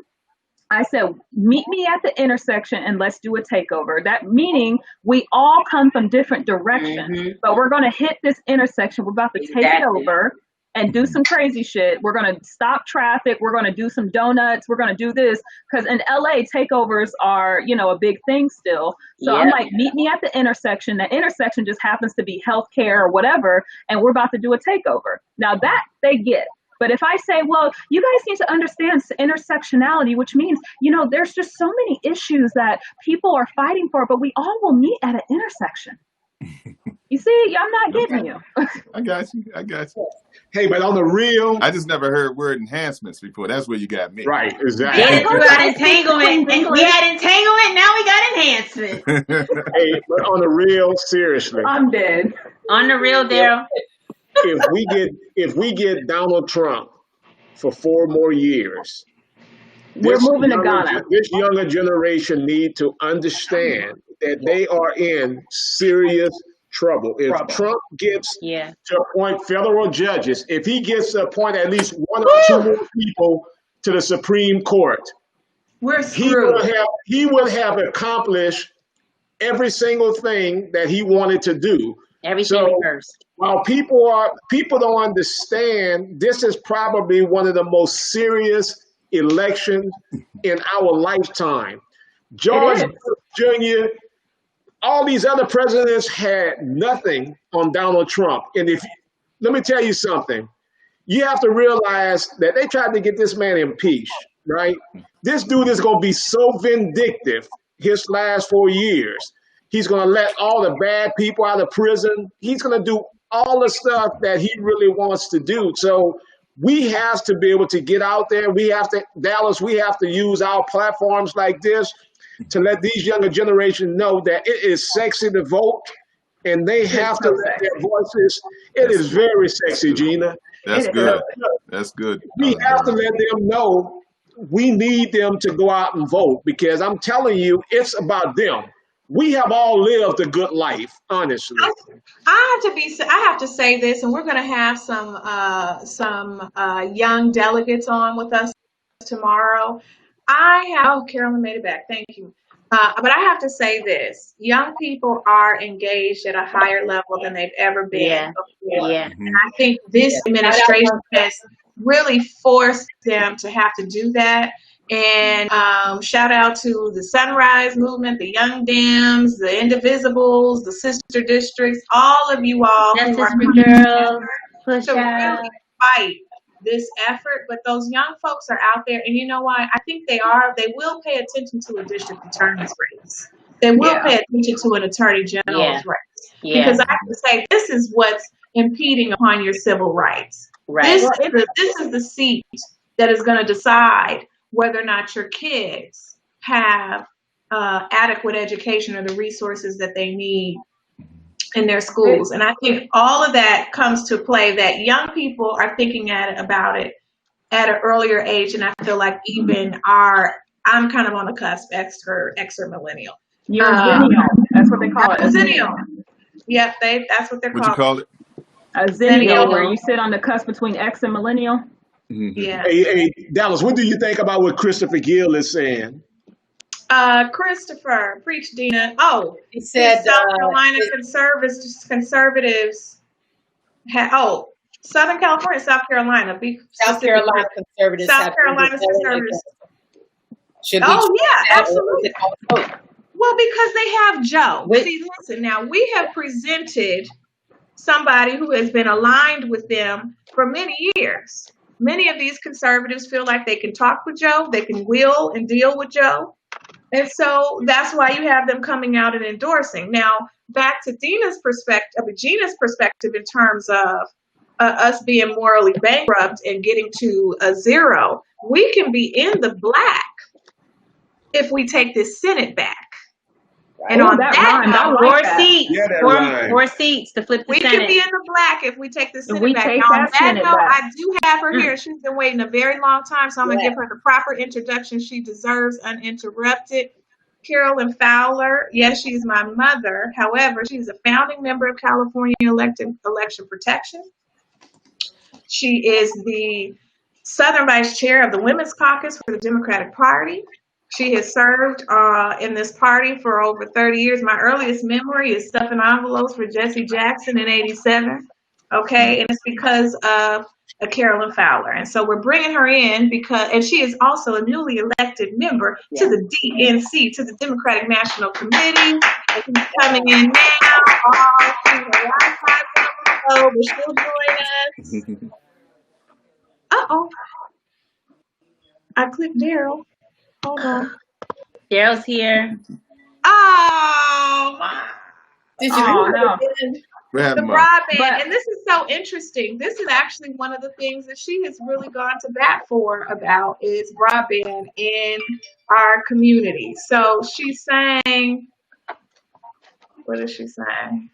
Yeah, she only has 2 bars. Well, maybe next time we'll work it out so she can come in with us to celebrate. No, to go off what you were saying, Dallas, though, is that with the young vote, it is our job to open the door. Like I'm already like, I've only been in this party. I don't even have anywhere near the years Dallas does, but I'm already trying to reach back and pull somebody up. You know what I mean? It is our job to make this party and politics and all this government BS.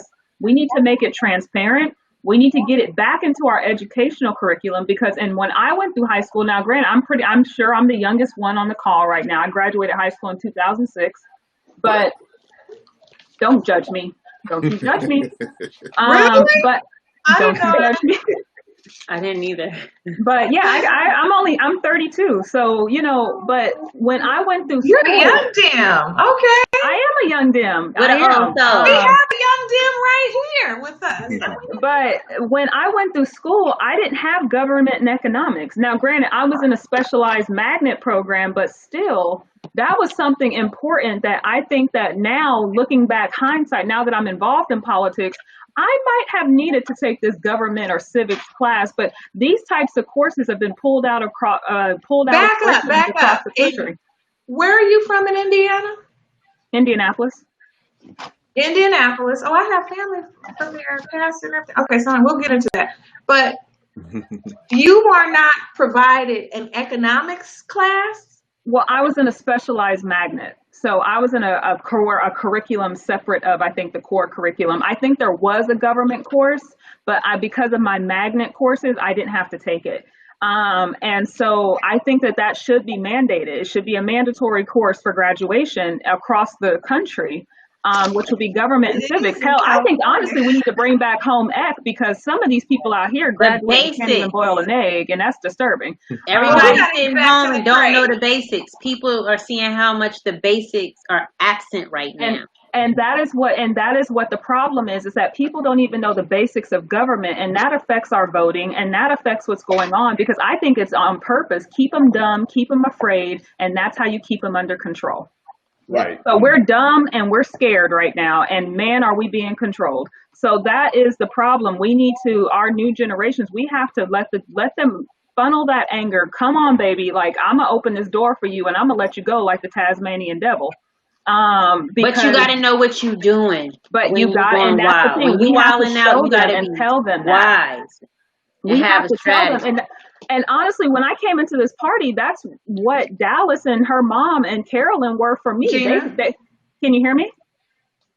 Yes. I can hear you. So that's what Dallas and Carolyn were for me. They were that, okay, let me show you, come on. Like, you know, I was mad and I was frustrated and I was running with these progressives who were protesting and screaming at people at every which way.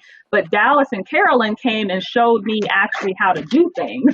I was like, come on over here, girl. I can hear them saying that too. I can hear them saying that too. But see, now all of this, I won't be a Democrat at the end of this. And that's another problem. This party, this is my last convention, baby. This is my last dance. I am going to do this work, but I'm no longer, I'll be no party preference after this. We're over that. This is going to be our last time. I feel like the next generation is not party loyal because our parties have not been loyal to us. That's right. So they are only loyal to the special interests. And if any party really wants to, any major party, I'll open this up to Republicans as well. The day that you will go and move to publicly financed campaigns, I will be over there because that is going to be the party that really means business. Mm-hmm. And from a civil rights perspective, I think while we're talking about this, Gina, I think it's really important that you share what your experience was on your first resolution in the where did she go? Gina. Well, when she comes back in, she did a resolution in the California Democratic Party. Carol is here, though. We're gonna bring her in. Yay! All right, Yes. she made it. Right. Say something, girl, while you can. Congratulations. Peace. Can you hear me? Yes. Yeah, we can hear you. Can you hear me? Yes, yep. We can hear you. What does have to do to bring some seasoned white girl magic here?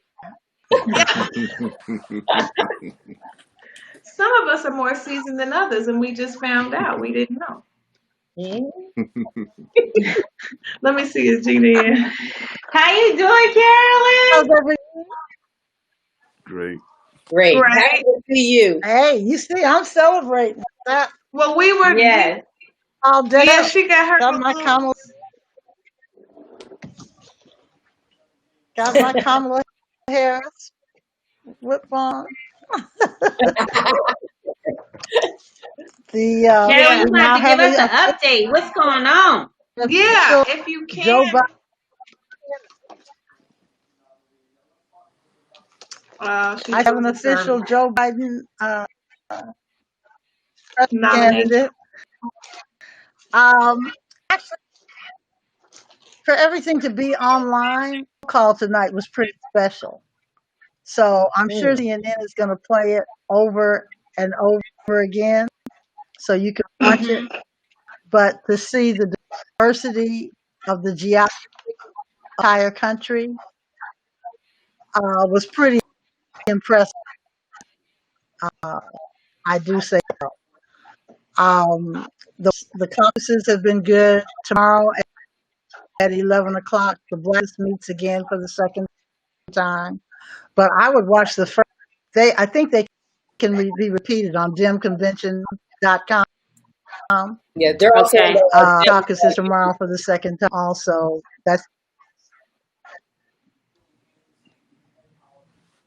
I didn't hear. Just keep going. Just keep talking through it, because even on the live feed, it might be picking you up. So just keep going.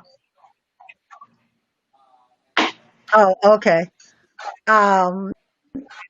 So I got a little excited tonight seeing the roll call. That was pretty impressive. I look forward to tomorrow. I really just look forward to being November 4th, to be quite honest.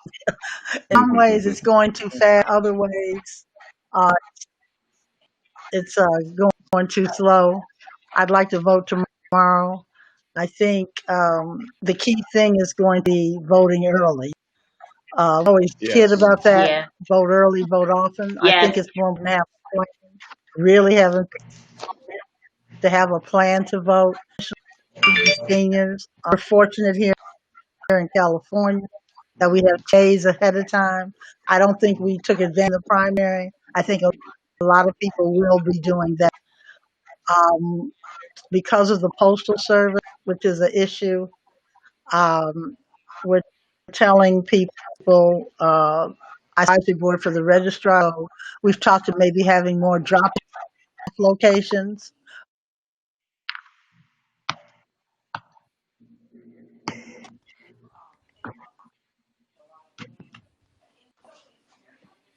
Bringing everybody right back in. Okay. Your mom was on a great roll. Yeah, she was doing getting good. going.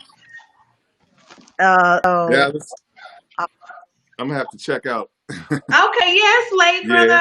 We it's get about all the time that you 11:45 have. here. I know both. Yeah, we thought we only had a long time. I thought they was coming in and leaving out right afterwards.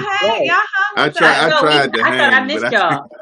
I got a couple depositions tomorrow. Thank you so much for blessing us you better with your presence. Thank you, but I'll come back anytime. Daryl, good to see you again. Good to see you Miss as well, Carolyn, Jay. very nice to meet you. Miss All Melina. right. Nice to meet you too, Jay. Good night. Nice to meet Good night. Good night. All right. And Gina, good night. All right. Peace. Yeah. Well, it is right. We're gonna bring Are you ready? You're in Daryl's in Texas. But I know Daryl's probably got some court dockets. Exactly. I'm gonna listen to I'm gonna listen to what your mother is saying, and after your mother finish, I'm gonna have to sign off. Your boy is starving. I have not had. I was saying you got to eat that fish. I have to eat my fish. Okay. Oh, So yeah, Ms. I hear what you have to say. Let him go. Send you a bill. Well, look, we can still, we'll be in the room. He said he wanted to hear what you had to say, Carolyn. Oh, shoot. Go ahead, Mom. Go ahead. Well, I was talking about the whole voting plan and having a plan to vote, and that's important. And I just sent something to the head of the Black Ministers, Baptist Ministers Conference today about them to get people to the drop-off points and making sure that the churches know, how to vote. Even though voting service, they are still having online services, and they have huge email lists and so forth. Yeah.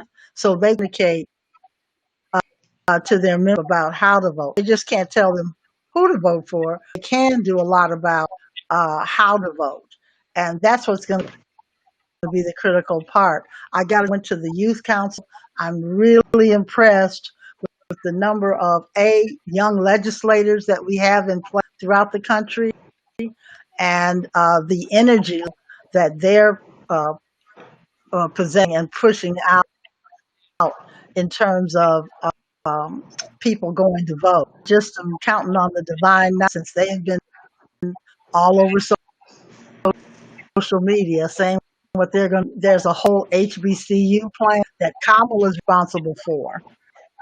Biden has given her that as an assignment to make sure that all the HBCUs get out and vote, which I don't think they'll have a problem with that. There's a lot of excitement with the immigrant community, with the Asian, because of her. She has a lot of different constituencies because in the work she's done. So I think a lot of people know that, and they underestimate what the energy she brings to the campaign. But it can't just be her. Everybody has to become an essential worker. To get that, everybody has to become an essential worker. That part. Yeah. We only have 7 days. It seems like, it seems like, but it's not. Remember, they have their convention next week.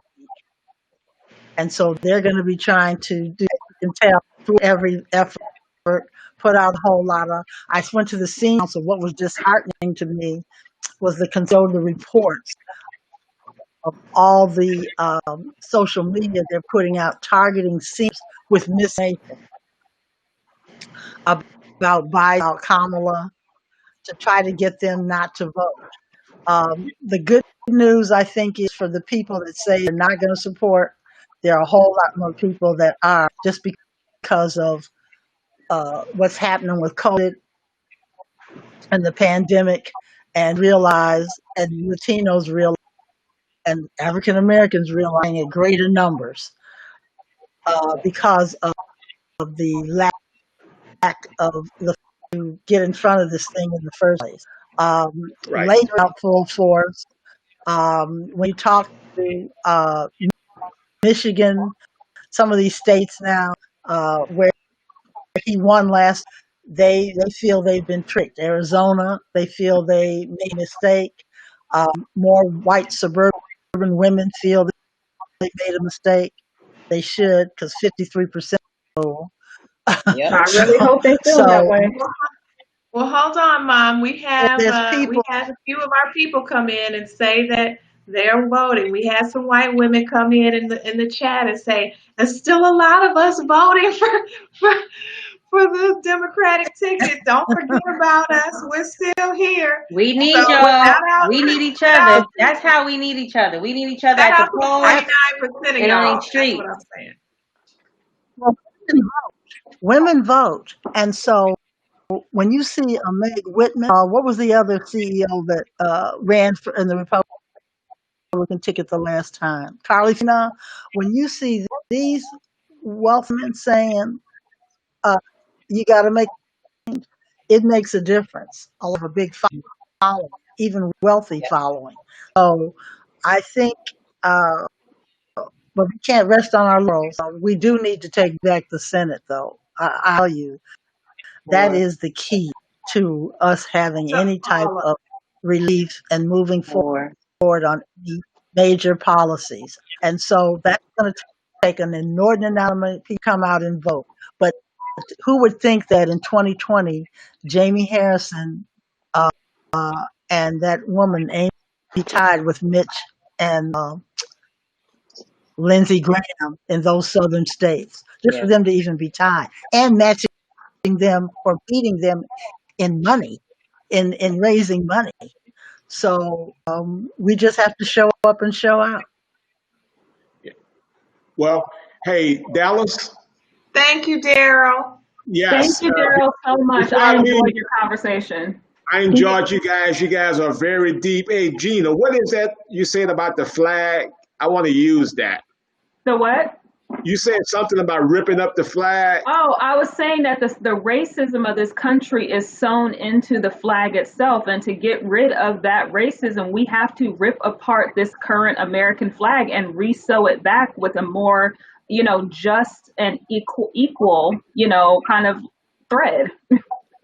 I like that. I like that. Yeah. So, hey, it's been fun hanging out with you ladies. Anytime y'all want us to come back, just please let us know. We're going to celebrate this after the elections. We'll have another one. Yeah. All right? Yes. We're celebrating, but then we're right back to the protest. We're right there with each other. Right. Thank you for doing that awesome work. I appreciate it. I'll talk to you guys later. Thank you. Daryl. Nice meeting you, Daryl. All right, he's out.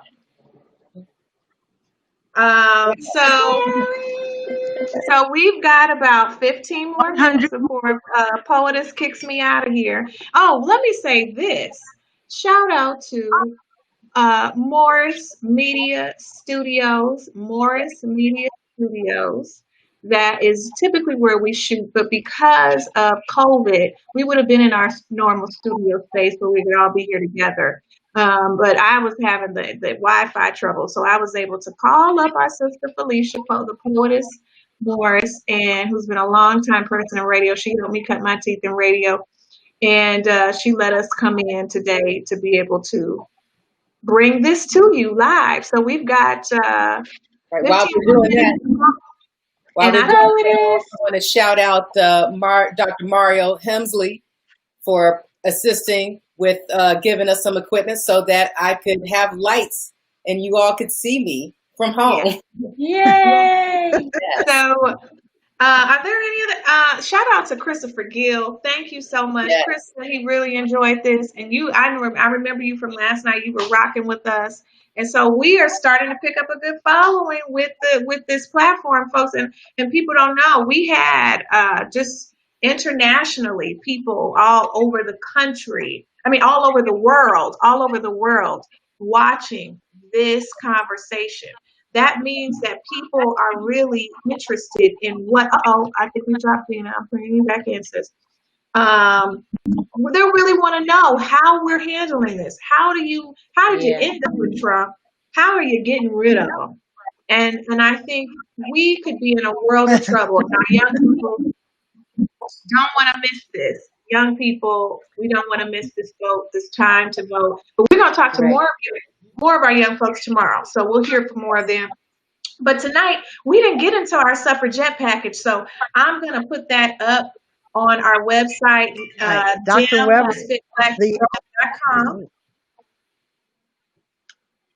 What'd you say, Carolyn? The governor signed Dr. Weber's ethnic studies bill. So we will now have officially ethnic studies. Then also, it's looking the reparations bills coming out of appropriations, and the governor is excited about it. So we're on to some new history here in California. California. So California is setting the stage, and I think it's really important while we have you here, Mom, we really wanted to kind of talk about Black women in the suffragette movement. And yes, so we celebrated 100 years, and I don't want to try to play it right now because I just have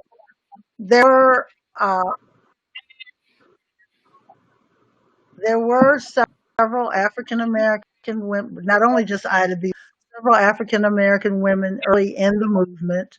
And even though we did not get the right officially till 1965, there were many African American women that worked very hard at the beginning to get women the right, not only vote, but equal pay, to work even.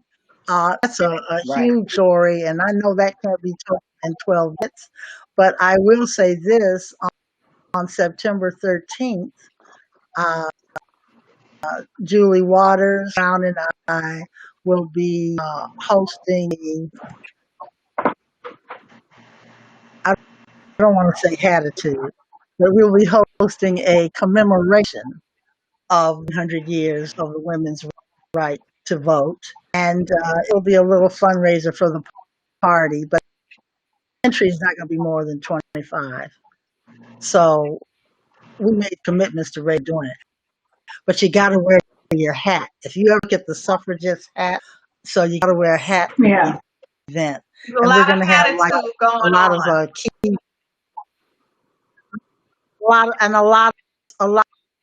lot of legislators are looking forward to it. They're excited about it. They're joining us. And ladies will be hosting. This is getting that recipe.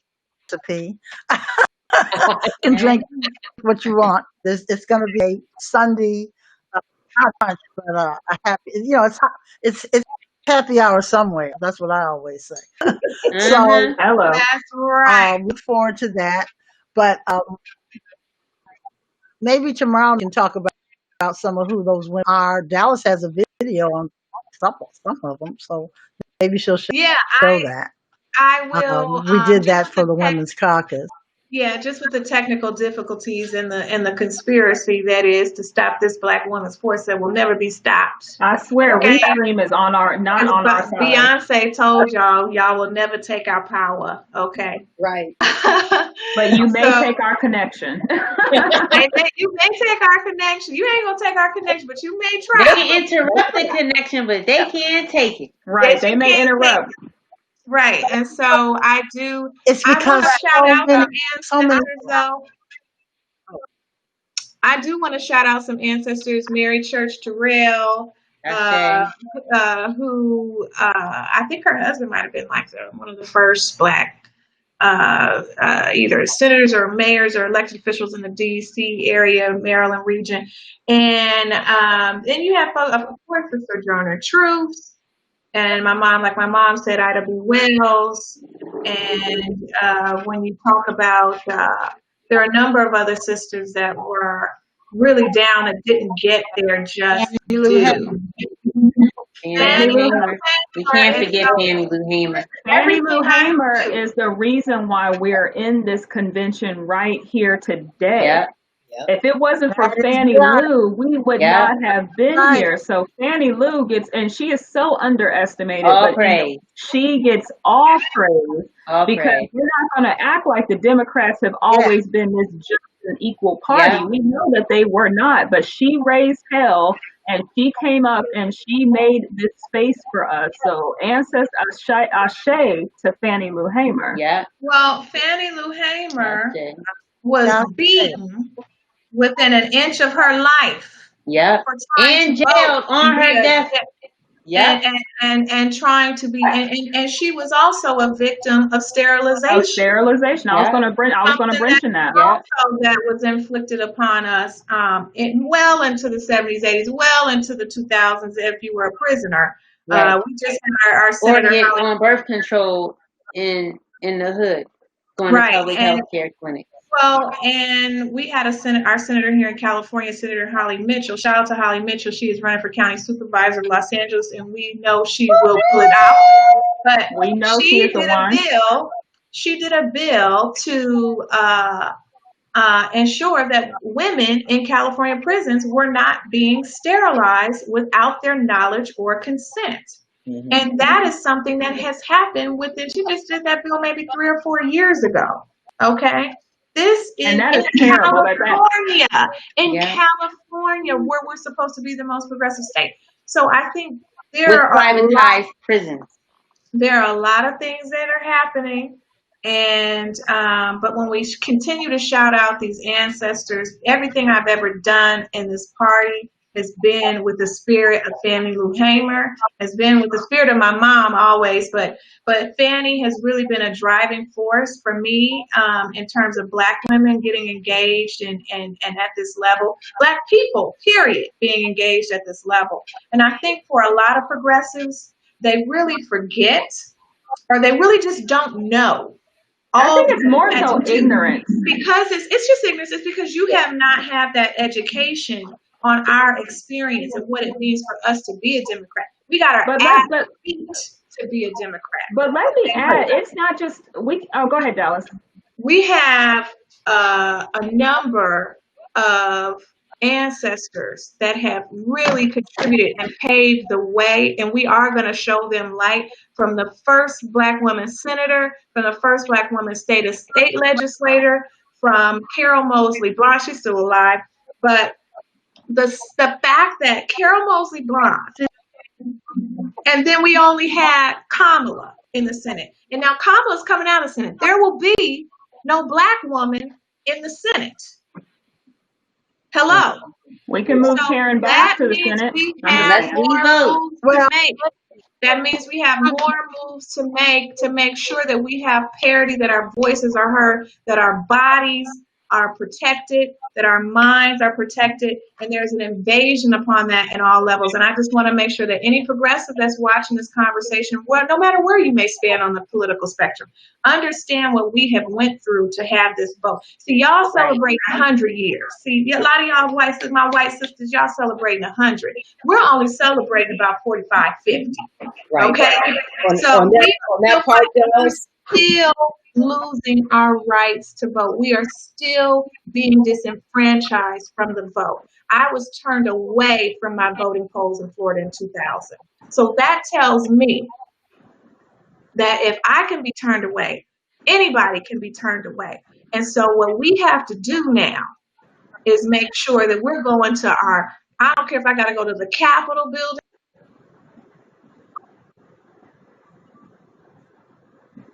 Dallas, are we losing you? I think we lost her signal.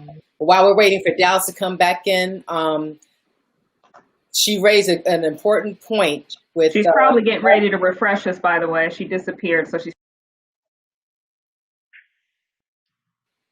All right, you're back. Dina, what you say? Okay, I was about to make a point, going back to what you were saying, Dallas, about a lot of these progressives. And of course, our white sisters celebrating 100 years. I had to remind some people on my social media just this week. I was like, I have been alive longer than my mother, who is a Southern Black woman, had the right to vote. And that that just blew a whole bunch of people's minds. And it's like, you have to understand, you're not having the same experience. You're not coming from the same experience that we are. Black women are coming from a completely different experience in this country when it comes to the vote. It's very true. And so and that's what I said, I was telling somebody, I was doing this interview and they were asking me about Kamala and all that stuff. And I said, as a progressive, a burning progressive at that, I said, I thread fine needles with, branching and building with moderates and all this stuff. But I said, right now, I'm trying to thread a really fine needle, because I was like, I need people to understand that this has multifaceted. It's a diamond. It is multifaceted when it comes to this ticket. I was like, I am mature enough to understand that if I don't do what I need to do, I'm in deep poop. I'm censoring myself, deep poop. But Kamala Harris, I said, being the vice president is a monumental time for women of color, period. You know, I'm not going to take away that Kamala is not mixed with Indian. So the Indian people are celebrating this moment. The Black people are celebrating this moment as having a woman of color at that level of politics. And, you know, and so we have to understand that we need to be allowed to have this moment, and that if you're coming in trying to take this moment away by telling us about her record, bitch, I know her. Oh, excuse me. I know her record. And I said, and I know what is in her past, but all I could say is that by being against this and trying to tell us, like Miss Millie keeps talking about the Black lefties on Facebook and thinking she can tag everybody, she needs to understand that I don't get the privilege of watching the DNC from Martha's Vineyard, okay? I'm in smack dab Los Angeles with a row of homeless trucks right down my street. So I have to sit here and be very serious, you know? Yeah. I love it. Well, on that note, I think I was about to say on that note, I think that's the note to close on. You know, we've got 2 more nights of action packed. We are going to try to watch more tomorrow, y'all. You know, it was roll call. Roll call is our conversation. I'm gonna have to go back and watch roll call because Barbara Lee speaks for me. I got to check her out.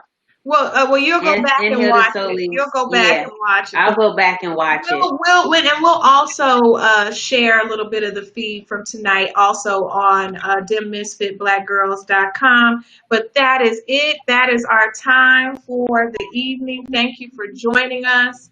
We will be back with you one more again tomorrow. We're going to be talking about young Dems. We're going to be talking about a number of things.